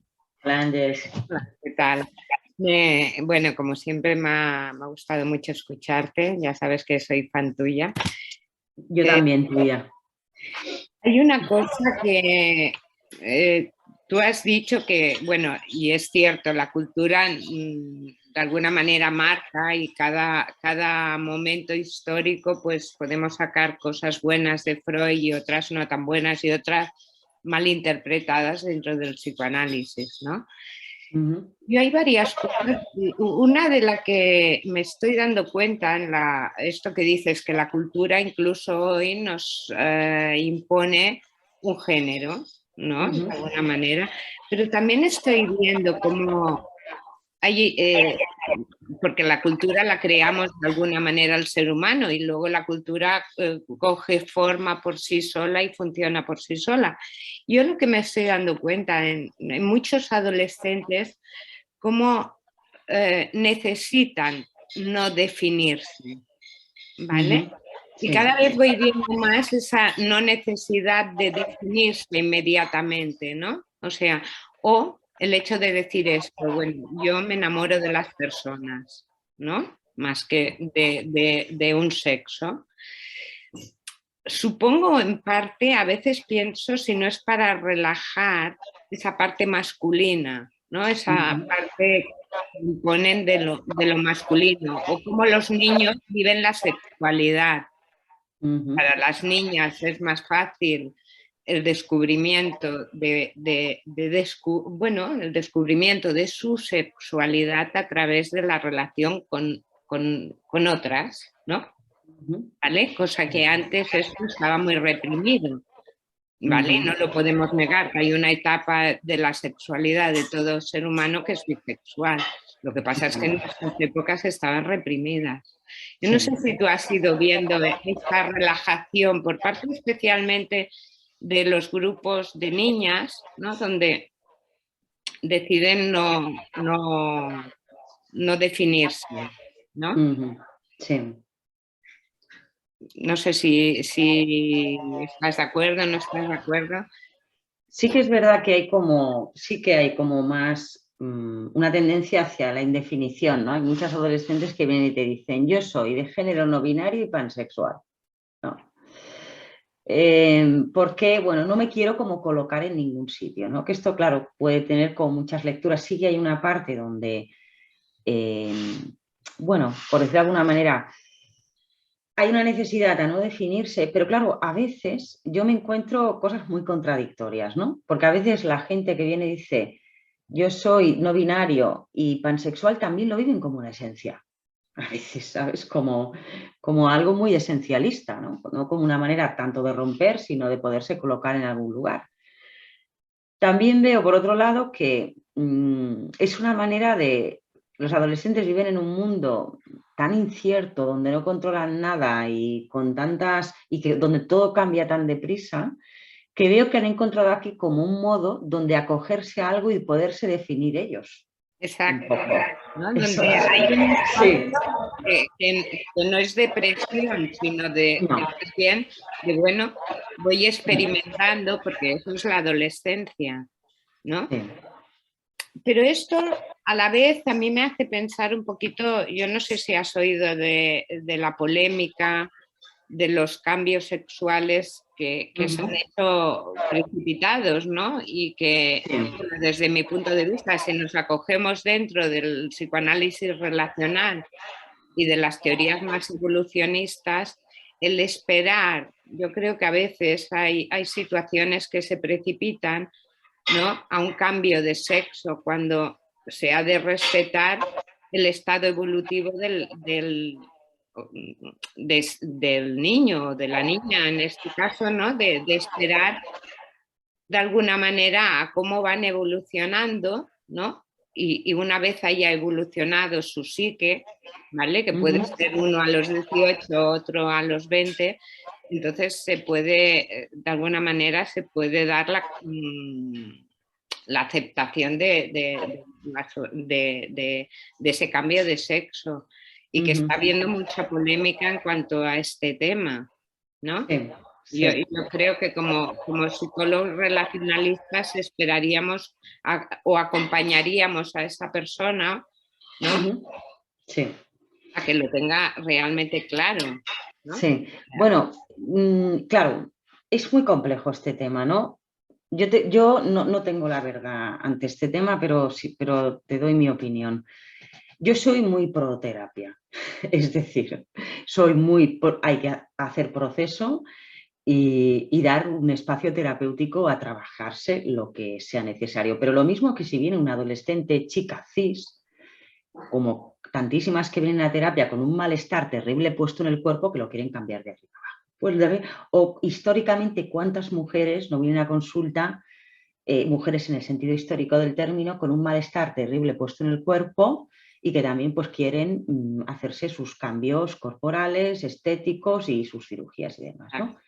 Bueno, pues exactamente de la misma manera. Exactamente de la misma manera yo le propongo a la persona que ha venido a buscar a una terapeuta por algo, un espacio donde poderse pensar, donde pensar el cuerpo, donde poder ver su historia de vida, qué le está haciendo daño, etcétera, etcétera. Porque muchas veces, o sea, y una de las cosas que he ido aprendiendo es que muchos de los malestares corporales tienen que ver con muchos de los malestares que trasladamos al cuerpo que tienen que ver con nuestra historia de vida, ¿no?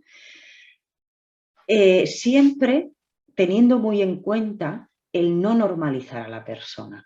Porque esto es lo que yo he criticado mucho de las herencias de las que venimos. Eso es lo que yo intentaba contar hoy, ¿no? Que venimos de una herencia muy normalizadora, no hay que normalizar al sujeto. Un sujeto, un niño que tiene pene no tiene por qué especialmente sentirse masculino un niño, ¿no? Pero a mí me parece importantísimo el dar un espacio a poder pensarse, a poder trabajar, a reapropiarse del cuerpo, trabajar la autoestima corporal y ver todos esos malestares que estamos colocando en el cuerpo. O sea, precisamente para mí, lo que pasa que no he acabado lo que tenía pensado porque es que ya es muy tarde y me sabe mal, pero precisamente era un poco la idea con la que quería acabar, de dónde viene la idea del cuerpo equivocado. Es una idea que viene del marco médico-psiquiátrico, de ahí viene, donde propone el cambio corporal como la forma de estar en el mundo, digamos, de las personas, pues que bueno, que su percepción subjetiva sobre quiénes son no coinciden especialmente con lo biológico, ¿no? Entonces, bueno, para mí es muy importante hacer proceso, Ángels, yo lo recomiendo mucho. Y de hecho, también te puedo decir que también trabajo con mucha gente joven que tiene su posicionamiento, su forma de entenderse a sí misma dentro de lo trans. Y muchas veces que vienen con una idea de necesito, que quieren, yo qué sé, pues ya tienen una idea pues, de hacerse una mastectomía o de, bueno, o de hacer algún tipo de hormonarse o lo que sea. Cuando van trabajando y tal, oye, disminuye muchas veces la necesidad de hacer cambios corporales. Pero tampoco idealicemos esto. ¿Por qué? Porque muchas veces, porque eso va a depender del contexto de la persona. Mira, yo estoy trabajando con una criatura que tiene 14 años, digamos una niña biológicamente, que tiene una pinta muy andrógina y cuando sale por su casa, cuando sale de la puerta de su portal, cada día, a golpe de maricón y travesti, le tiran piedras. Pero esto es literal, esto no es su subjetividad, es literal. Difícilmente, y me decía el otro día, mira, Araceli, porque esta persona está pensando en hormonarse cuando pueda, porque bueno, su madre ya le ha dicho que de momento no, etc. Y me decía, mira, Araceli, si yo no fuera por las violencias que vivo, yo no haría una transición química ni quirúrgica. Que muchas veces los cambios corporales también son estrategias de supervivencia de la gente. O sea, y también mucha gente, por ejemplo, pues tú imagínate una persona que ha nacido con vagina y clítoris, que tiene una expresión de género muy, muy masculina y que además se siente mucho más identificado con lo que en nuestra sociedad consideramos como masculino, bueno, ya te digo yo que va a ocupar la categoría marimacho con todo lo que implica eso en este mundo. Entonces, habrán personas que se puedan reapropiar de esa categoría y más o menos estar en el mundo y otras personas van a hacer una transición, sencillamente para vivir menos violencias. Entonces, quiero decir que esto es muy complejo y que siempre hemos de entender que la persona es la persona y su contexto. Claro. Pero con todo y con eso, yo siempre aconsejo, vamos a darnos un tiempo. Yo soy muy de, vamos a darnos tiempo, vamos a trabajar sin normalizar a la persona, pero también ayudarla a que se emancipe mentalmente, ¿no? Yo creo que la psicoterapia ha de contribuir, sobre todo la psicoanalítica relacional, ha de contribuir a la emancipación del sujeto. Un poco, a que seamos un poquito más libres. Y sacarlo tanto de normalizar sus mentes como de normalizar sus cuerpos, en el sentido quirúrgico y químico, pero eso va a depender mucho también de cada persona, pero yo estoy en esa línea, ¿eh? Pero también te diré que no todo el mundo tiene la oportunidad en esta vida ni de pensarse, ni de ir a terapia, ni nada. No. Vale, Mercy. Araceli, tienes dos comentarios en el chat, que los leo. Brillante, Araceli. Se aprecia una gran reflexibilidad sobre el tema, imprescindible para poder entender de manera crítica un tema tan complejo y interiorizado, así como normalizado. Gracias por tu aportación. Es de Sore Vega Sandín. Gracias, Sore. También hace otro comentario que dice, es interesante que solo se hable del proceso terapéutico cuando hablamos de personas disidentes sexoafectivas, pero no está generalizado el cuestionamiento de una identidad cisnormativa. Eso me preocupa seriamente y sobre todo en nuestro propio colectivo profesional. Bueno, precisamente yo intentaba, Sore, dar la visión contraria, hablar precisamente de los efectos que tiene la normalidad en los sujetos.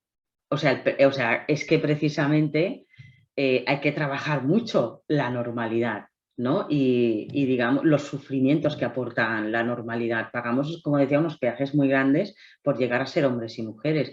O sea, yo creo que tanto, independientemente de que las identidades coincidan más con lo clásico, con el hombre y mujer, o las identidades sean identidades trans, creo que hace falta muchísima terapia en ambos casos.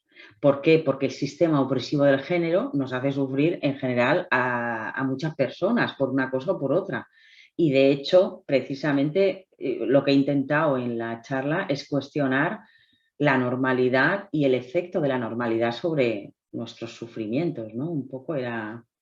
O sea, yo iría en esa línea, Sore, quiero decir. Vale, después tenemos otro comentario de Ignasi González que dice: gràcies Araceli per la teva exposició, molt clara i molt enriquidora. Gracias, gracias Ignasi.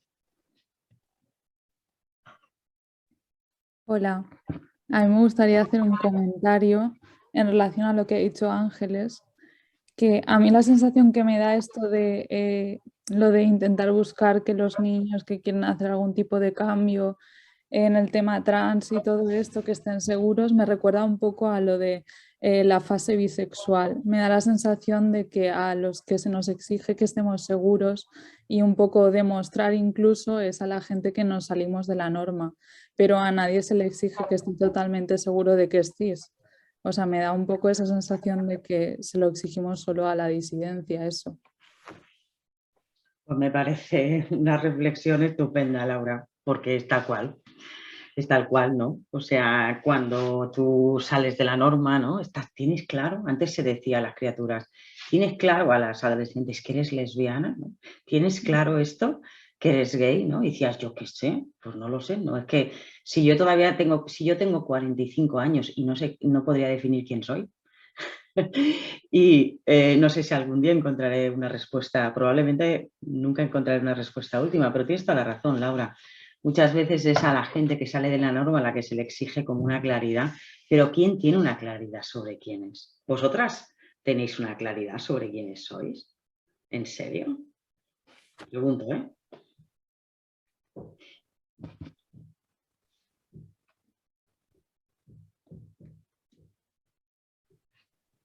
No, y menos mal, yo. Sí. Eso. A mí, ¿sabes qué me pasa, Laura? A mí me pasa con las categorías como con los jerseys de cuello alto, que me agobian. Se aprietan un poco. Me agobian todas las categorías, la categoría mujer, la categoría lesbiana, la categoría no sé qué. Es que me agobian. Yo prefiero vivir un poco en la indefinición, más allá de que luego me tunee como me tuneo para salir a la escena del mundo, como hacemos todos. Pero a mí me agobia más la categoría en sí que la ambigüedad, ¿sabes? Me agobia más. Hola. Ay, perdona, ¿me oís? Sí, sí, Merced. Hola, bueno, simplemente quería felicitarte de la exposición.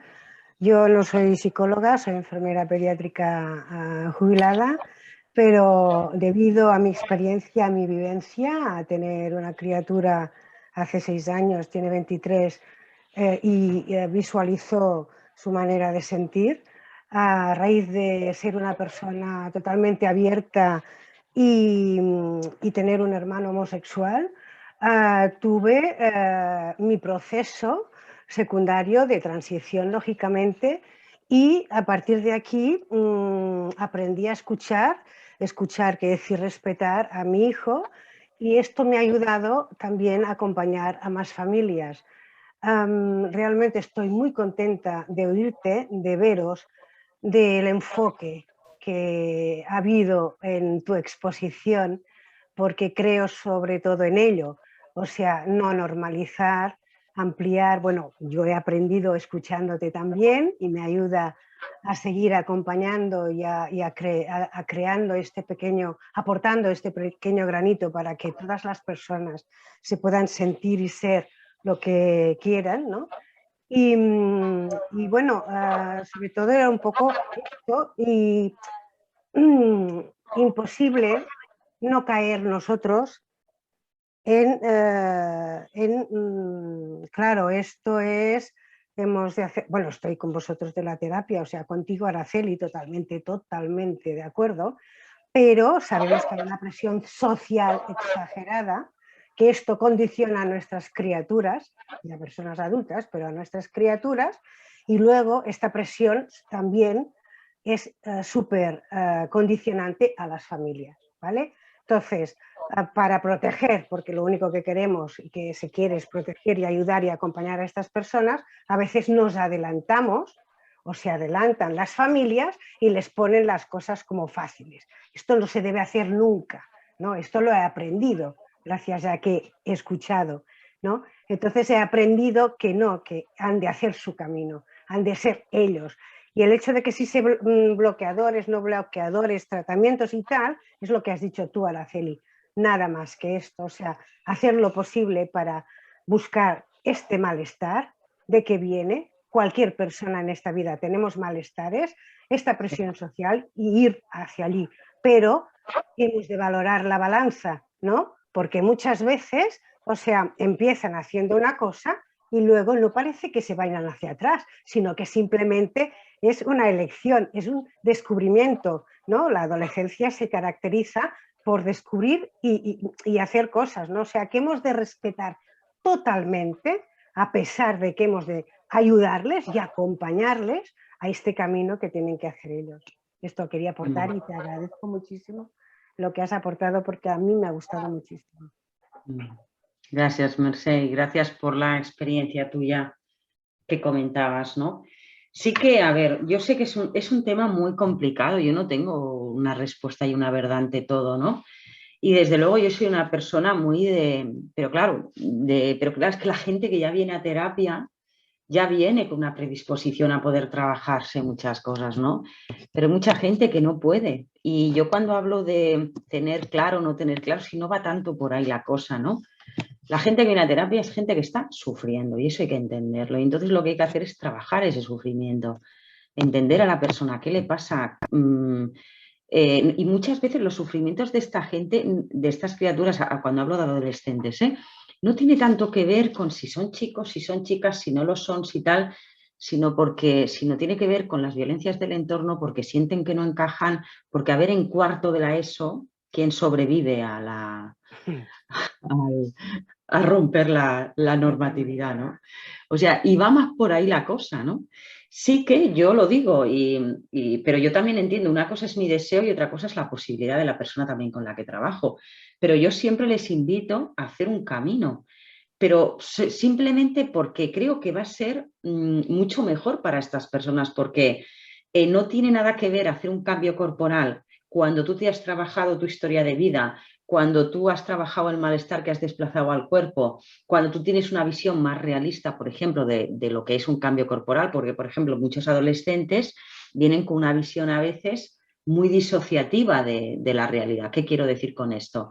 Pues a veces tienen un malestar enorme que es derivado de un montón de cosas, porque los malestares de género se mezclan con otros, y entonces, pues a veces vienen con la fantasía de cambio de cuerpo, cambio de persona y cambio de vida. Y entonces yo les invito a hacer un proceso. Vamos a pensarnos, vamos a conectarnos con este malestar, vamos a ver qué pasa, ¿no? Y bueno, muchas veces pues lo hacen y yo estoy unos cuantos años trabajando con cada persona, no son 3 sesiones ni 4, son unos cuantos añitos. Bueno, por lo menos si puedo 2 o 3, al menos lo intento. Digo 2 o 3 porque ahora cada vez la gente lo acorta más, ¿no? Pero quiero decir que y eso no tiene nada que ver con normalizar a la gente ni con no poder comprender y entender que no todos encajamos en todos los lugares, ¿no? O sea, no sé si, espero estar dando la visión que quiero dar, ¿no? Que no es ni una visión normalizadora, pero en ningún momento una visión que no ofrezca un espacio donde poderse trabajar. Para mí eso es un privilegio. O sea, yo he tenido también, he sido paciente, ¿no? Y he tenido mi espacio donde trabajarme, ¿no? Y para mí es un privilegio tener ese espacio y no todo el mundo lo puede tener, por supuesto. Yo creo que algo que a mí me ha quedado muy claro, por eso quería asistir, es, últimamente me preguntaba, ¿por qué en tantos artículos de psicoanálisis relacional sale lo de la teoría queer? Un poco por desconocimiento, ¿no? Pero ahora yo creo que lo has dejado claro, ¿no? Esta necesidad de que del continuo, ¿no? Igual que en el psicoanálisis relacional nos negamos un poco como las categorías, ¿no? Los diagnósticos. O sea, ¿por qué poner una etiqueta diagnóstica a un paciente a su sufrimiento, ¿no? Sí, esto es. Es que yo creo que tiene... Con el género y con... Sí. ¿No? Araceli. Hola, Neri. Hola, Araceli. Mira, me ha interesado mucho tu charla porque quería tener una idea un poco de cómo tú abordas esto, ¿no? Ya sabes que hemos tenido algún contacto para derivarte a alguien, etcétera. Es decir, que me interesaba mucho ver cómo lo enfocabas.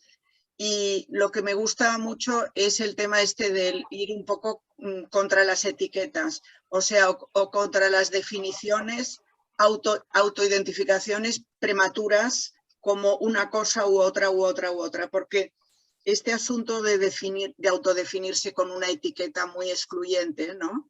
Es el problema que había en el origen, ¿no? Como tú decías, pero creo que también está siendo ahora un problema porque cuando ves la lista de nombres, ¿no? que se dan para autodefinirse las personas con unos nombres rarísimos, muchas veces traducidos del inglés o sin traducir del inglés, diríamos, ¿no? Como para autodefinirse, da pena ver eso, ver cómo esta prisa por etiquetarse, ¿no? Y cuando yo creo que, por ejemplo, los adolescentes es tan bueno que puedan, bueno, pues permitirse sus diferentes identificaciones, sus diferentes deseos en diferentes sentidos, etcétera, hasta que vayan decantándose en un sentido, en otro o en los que sean, ¿no? Pero diríamos que a mí la etiquetación que se está produciendo ahora también en el campo queer, podríamos decir, me da un poco de angustia, como que no se esté yendo demasiado a, bueno, lo que pasa es que tú eres tal, y entonces hay como 25 nombres o 40. Yo he visto el documento de la Generalitat, donde se plantea cómo se atiende en Transit, ¿no? En el servicio Transit. Hay como 40 nombres diferentes. Digo, oye, ¿por qué hay que poner tantos nombres, no? O sea, ¿por qué un abordaje como el que haces tú, de decir, vamos a darnos un tiempo, si puede ser un tiempo un poco, no el fast track, ¿no? No en plan rápido. Creo que esto es lo que más me ha gustado de tu actitud, ¿no? Diríamos, del abordaje que tú haces. Lo que pasa es que muchas veces esto, la gente no tiene posibilidades, ¿no? Económicas, de tiempo, etcétera. Y entonces, igual que en la asistencia primaria en salud mental, el que es pobre se va medicado, ¿no? Y el que tiene más posibilidades puede hacer una psicoterapia con más frecuencia, más larga, etcétera. Creo que se está dando un poco un fenómeno así, donde hay una demanda de algo muy, muy rápido y enseguida yendo a lo medicado, ¿no? Y lo medicado son las hormonas, las cirugías, etcétera. Y esto sí que me parece una mala praxis. En cambio, lo que tú dices es otra cosa, ¿no? Sí que es verdad, Neri, que en general tendemos, pero esto no está pasando solo con la cuestión trans, sino absolutamente con todo. Vivimos en una sociedad sobremedicalizada y que, bueno, no tenemos una infraestructura psicoterapéutica, pero es que ni pública ni privada para sostener todo el sufrimiento que hay a nivel social. Eso lo tengo bastante claro, ¿no? Claro que hay una sobremedicalización en general. Y que eso, y no todo el mundo, desgraciadamente, pues va a poder tener su espacio donde pensarse, porque eso es un privilegio. Claro, eso, pero por otra parte, esto que decías de las etiquetas, Neri, claro, yo creo que tienen una doble contrapartida esto de las etiquetas. ¿Qué pasa? Que para mí el problema de las etiquetas, vengan de donde vengan, desde lo cis normativo, hombre, mujer, o desde lo trans, para mí el problema es el de siempre, el esencialismo. Cuando hacemos de una esencia, ¿no? Y demás. Pero por otro lado, también hemos de entender una cosa, y es que el ser humano es un es un ser simbólico de palabra y necesita ponerle nombre a lo que le pasa. Entonces, yo entiendo que la gente busque formas de nombrarse.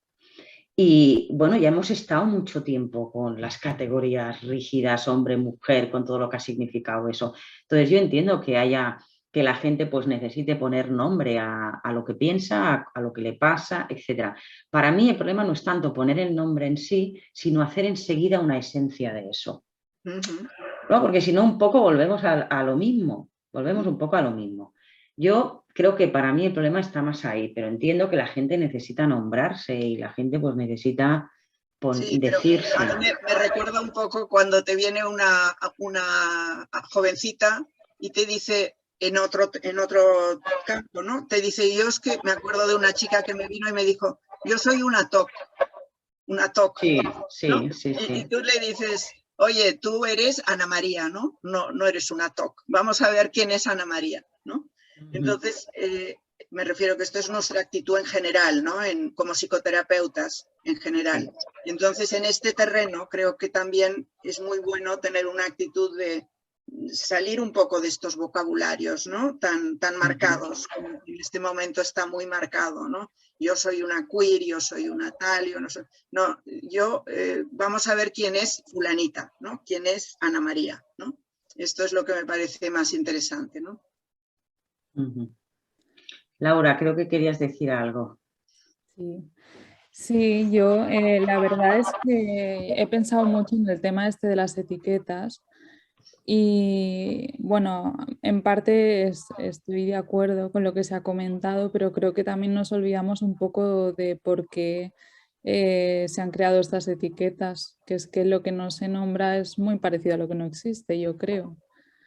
Y creo que también permiten abrir muchos debates, porque por ejemplo a mí también me decía, qué tontería esto de, pues ahora no solo es la orientación sexual, sino también es, pues si eres aromántico, si eres demirromántico, pero no sé, yo creo que está muy bien que los jóvenes de ahora puedan abrir estas conversaciones de cómo es su deseo, no sé, se plantean cosas que a lo mejor en otros tiempos no nos habríamos planteado o porque elegimos X parejas o porque, no sé, yo creo que también tiene una función. Obviamente, pues lo que habéis comentado, pues sí, estoy de acuerdo, pero creo que no nos olvidamos de que pues a lo mejor se han creado por eso, para visibilizar algo que a lo mejor antes...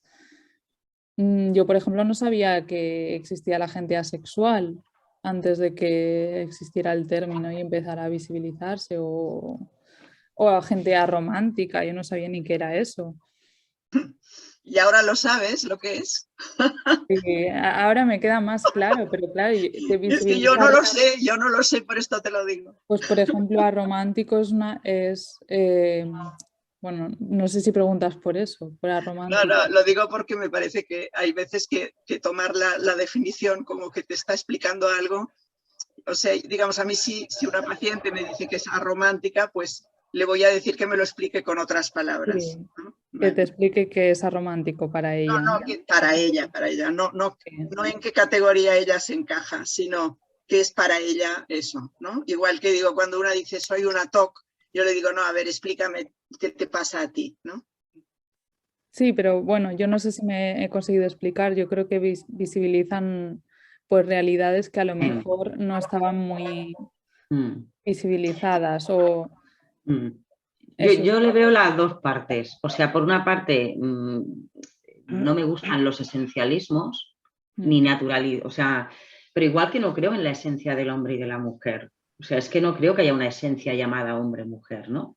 Creo que lo he estado intentando explicar durante la exposición, que me ha quedado la parte de la anatomía, pero bueno, la parte del sexo biológico, de cuestionar qué es esto del sexo biológico, ¿no? Porque también tiene un discurso detrás, es un concepto construido, eso no quiere decir que no existan los cuerpos, los genitales y todo eso, ¿no?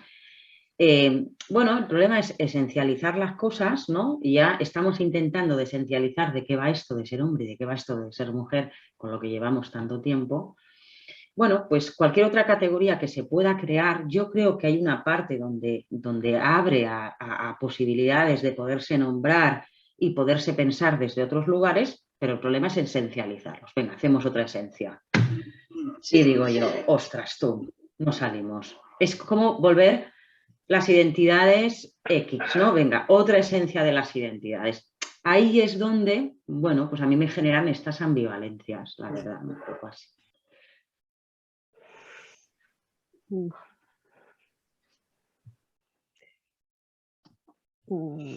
Sí, sí, bueno, no sé si queréis terminar, pero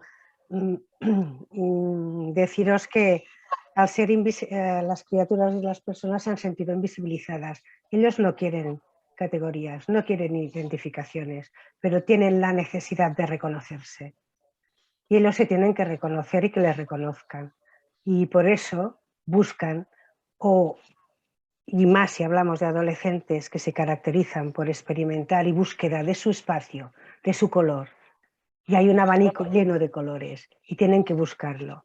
Y entonces yo soy incapaz de decir, pues estamos, yo creo que todos de acuerdo que no necesitamos identificarnos, pero es que nosotros, o muchos, no todos, no hemos necesitado de ir diciendo quién éramos, qué somos, ¿no? Somos heteros, nos gusta. No, se presupone todo.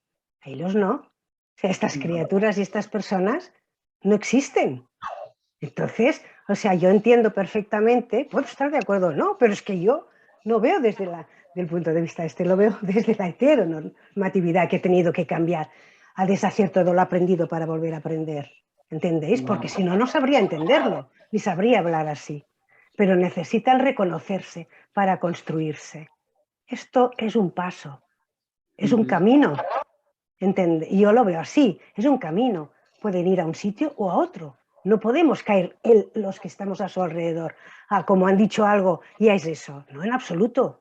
Esto es un camino que nos están indicando, pero no nos dicen que serán esto. Se sienten así en este momento, pues adelante, a ver dónde vamos, que es lo que intentamos hacer todos nosotros.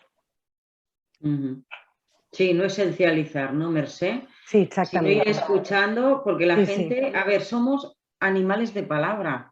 Somos animales simbólicos y necesitamos dar nombre y significado a lo que nos pasa. Llevamos desde el principio de los tiempos. Entonces no vamos a dejar nunca de ponernos etiquetas. Toda la vida nos vamos a etiquetar y nos etiquetamos en todo. Pese que a mí ya os he dicho que las categorías me aprietan y no me gustan. Claro. No obstante, simplemente no esencialicemos. Vamos a intentar, no sé, no hacer otra de acuerdo. Totalmente de acuerdo. Margot, no sé si querías decir algo tú. Mira, voy a aprovechar, sí.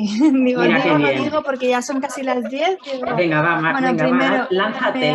Me ha encantado la forma en la que has enfocado toda la conferencia. Tenía muchas ganas de escucharte porque en la última que hiciste me la perdí.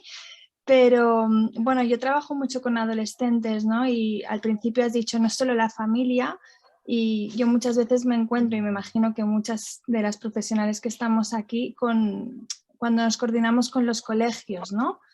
Parece cuando te hacen una derivación, te derivo un niño trans. ¿Cómo que un niño trans? ¿No? Con lo que decía Nelly, un niño TOC, un niño... No, a ver, ¿me derivas? ¿A quién me derivas? ¿No? Vamos a ver un poco más allá, porque al final me derivas porque crees que hay algo a nivel de salud mental que estás sufriendo, ¿no? Y muchas veces en niños que están en un proceso, como tú has dicho, ¿no? de identificación a nivel de género, a nivel de, bueno, en general de identidad, ¿no? Muchas veces el problema proviene del estigma, del rechazo, de las experiencias negativas que ha ido sufriendo, ¿no? O sea, va mucho más allá de te mando un niño trans, ¿no? Entonces a mí ya cuando ya me viene esto digo, uy, qué trabajo nos toca, ¿no? hacer a nivel social y más en profesionales que estamos dentro bueno, que les estamos ayudando a madurar, a crecer, a entender, a todo lo que se ha ido comentando, ¿no? Entonces, bueno, me ha encantado la visión que has dado y ojalá se pueda ir extendiendo, ¿no? y podamos ayudar en general, ¿no? A colectivo trans, colectivo hetero, colectivo, todos los colectivos, ¿no? Porque al final es una etiqueta que está muy bien, que tiene sus partes positivas, sus partes más limitantes, pero bueno, hay mucho más allá, ¿no? Está la persona y todo lo que, y todo, bueno, como decía Nelly, bueno, explícame qué es para ti, ¿no? Esta palabra en concreto, porque cada una la significa de una forma distinta. Sí. Así que bueno, muy Sí. agradecida de haberte podido escuchar. Gracias, Margot. Gracias a ti por tu aportación y por estar aquí. Y muchas veces cuando la gente viene a terapia, ¿no? Que bueno, viene diciendo, bueno, yo soy un chico trans o una chica trans o soy no binario, no sé qué, lo trans dura 1 minuto. O sea, ya está. La gente viene a hablar de su sufrimiento, de lo que le pasa, de quién es, de qué historia tiene, de lo que le fastidia, lo que le pasa en el cole y lo que le pasa con el amigo y de los intereses que tiene. O sea, quiero decir que al final, bueno, pues cada uno encontramos como un modo de definirnos, pero desde luego que lo que hay que abrir siempre es a la posibilidad de pensarse, de trabajar los sufrimientos, porque no olvidemos nunca que la gente que viene a terapia está sufriendo. Y entonces hay que, bueno, pues ver todo ese sufrimiento mucho más allá de las etiquetas, ¿no, Margot? Es como cuando te dicen, te mando un hiperactivo, te mando un TDAH. Digo, ¿qué es eso de que te mando un TDAH, no? Que es otra, a mí, mira, de verdad, que le hago, también me parece una barbaridad muchas de las cosas que se hacen con los TDAHs, ¿no? Que muchísimos de ellos no tienen ningún problema a nivel neurobiológico, son criaturas bueno, que al final son la expresión de una sociedad hiperactiva, que les están pasando un montón de cosas por ahí, ¿no? Y que también, ¿qué hacemos? Medicarlos, lo primero, ¿no? La mayoría se medican, en vez de, pues no sé, pues trabajar desde los espacios psicoterapéuticos, poder dar salida a esos malestares, ver qué le pasa a esa criatura. Bueno, 1000 cosas, ¿no? Pero es que hay una cosa muy similar, ¿no? Va muy rápido a la medicación muchas veces, ¿no? Y con el TDAH pasa exactamente igual, con tantas Sí, lo que cosas. me da, perdona, lo que me da la sensación es que cuando te dicen te mando un TDAH, tienen como los criterios diagnósticos muy claros. Cuando te mandan un niño trans, No es tienen ni como que, idea. bueno, yo percibo cierto miedo, desconocimiento, ¿no? O sea, es como, Sí. te mando el niño trans, ¿no? Lo otro está como ya más, lo tienen como mucho más...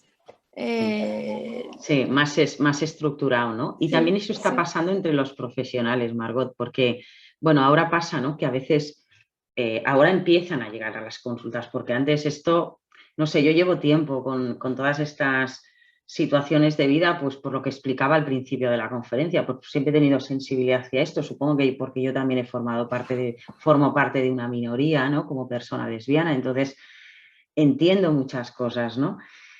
Y ahora, pues desde hace un tiempo, pues compañeros y compañeras me llaman y me dicen, oye, Araceli, vamos a supervisar este caso porque, no sé, es que no sé un poco por dónde cogerlo, ¿no? Pero es una cosa simplemente del desconocimiento, ¿no? Pero en cuanto tú vas teniendo experiencia y vas entendiendo que son situaciones de vida como otra cualquiera y lo trabajo, o sea, yo no hago nada diferente, yo trabajo con todas las personas igual, en el sentido de que las escucho, las atiendo, pues trabajos, genero un vínculo de reconocimiento mutuo y voy trabajando sus sufrimientos, etcétera. No hay nada que no haga, sea cis, trans, hetero, homo o lo que fuere, ¿no? Siempre desde ese lugar, ¿no? A veces hablamos de los acompañamientos psicológicos. Yo no sé diferenciar mi trabajo de un acompañamiento psicológico. Pues yo soy psicoterapeuta y ofrezco ese espacio y bueno, y hago todo lo que puedo por ayudar a la persona, pero ya está, no sé. Sí, me parece muy bonito esto que has dicho, porque es como yo he dicho lo del TOC, ¿no? Que digamos, la gente que viene con una identidad que le ha puesto un psiquiatra, a lo mejor, ¿no? Que le han dicho, tú eres un TDAH, tú eres un TOC, y ya viene con eso puesto, ¿no? Y entonces tú lo primero que haces es dejar de hablar de esto y centrarte en su sufrimiento. Entonces, a mí me parece que es el enfoque adecuadísimo, ¿no? No decir todo, centrarlo en la etiqueta con la que viene, ¿no? Sí, sí. Pero ya es la propia persona, ¿eh, Neri? Sí, o sea, sí. a veces la gente viene, oye, pero mucha gente, igual que gay o lesbiana, ¿no? Que es que no vienen a hablar de su homosexualidad, vienen a hablar de sus problemas, de su vida, de su pareja, de sus hijos y de su trabajo y de lo hartos que están de la vida. Claro. Pero no necesariamente tienen que tener un problema con esto. Claro. ¿No? ¿Sabes, Neri? Lo que pasa que, bueno, hay que, bueno, pues eso, dar espacio y sobre todo escuchar mucho a la gente. Es como más, yo creo que como más se aprende. Araceli, tienes un comentario de María Cristina Betrián. Gràcies per la teva aportació des de la teva experiència personal i professional, que mostra la capacitat d'aprofundiment i comprensió. També a tots els comentaris de les persones que han participat en el diàleg. Gracias, María Cristina. Bueno. Pues si queréis comentar alguna cosita más, o no sé ni qué hora es, o os queréis ya ir a cenar y... Yo antes de marcharte, lo que te diría es que creo que tendremos que seguir hablando, ¿no? Todo esto que te ha quedado, que has dicho que no podías acabar de hablar porque se acababa el tiempo, pero que después yo creo que ha surgido mucha necesidad de seguir hablando de esto. Sí. Y agradecerte, como siempre, lo bien que explicas las cosas complejas, que es muy difícil. Gracias, Pilar, te lo agradezco. Y a ver si podemos seguir en esta segunda parte de tu exposición, que no la has podido hablar. Haremos generaremos otro espacio donde seguir pensando sobre todos estos temas, ¿no? Sí, sí. Y quería decir una pequeña cosa solo, que estoy muy de acuerdo con esta chica que ha hablado antes, Laura, diciendo que es verdad que de estas cosas se tienen que hablar y entiendo que haya necesidad de poner estas etiquetas porque es una manera de visualizarlas. Las personas que somos mayores como yo y hemos vivido más mayores que tú y hemos vivido, tú dices que has vivido una situación de mucha represión, ¿no? Pero ahora imagínate yo que tengo 20 años más que tú. No se visibilizaban, es decir, las personas heterosexuales podíamos ser más o menos respetuosas y sabíamos que existía la homosexualidad, pero poca cosa más. O sea, que encuentro que es muy necesario esto, muy necesario el hecho de que, bueno, de que los jóvenes empiecen a hablar de sus etiquetas, de sus diferencias, de su... ¿Cómo lo has llamado tú? La diversidad. Bueno, que no le has llamado exactamente diversidad, pero... Bueno, sí, diversidad. A mí me gusta mucho la palabra anormalidad. Lo que pasa que ya sé que hay gente que esa palabra... Anormalidades. Porque sí, hay a mí me encanta. Más que... sí, porque la palabra diversidad está tan ya capitalizada. De hecho, el grupo que yo coordino en el colegio oficial de psicología, que yo lo quería llamar, se llama diversidad sexoafectiva y de género. Yo lo quería llamar anormalidad sexoafectiva y de género, pero me dijeron mis compañeras y mis compañeros, Araceli, medícate, porque no podemos ponerle este nombre, porque va a quedar muy mal y parece ofensivo. Digo, bueno, pues ya lo pactamos y al final pues le pusimos diversidad, que es más correcto. A mí me haces pensar con lo de la normalidad, porque yo lo normal, como le tengo tanto rechazo, ¿entiendes? Entonces, al decir anormalidad también me produce, pero me quedo con ello. Claro, para mí no tiene una connotación negativa. Claro, claro.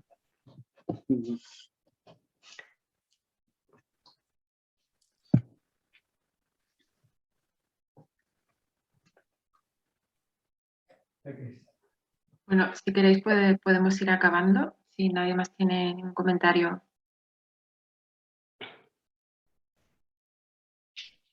Bueno, pues muchas gracias por asistir a la conferencia y buenas noches. Bueno, gracias. Buenas noches. Gracias. Buenas noches. Adeu.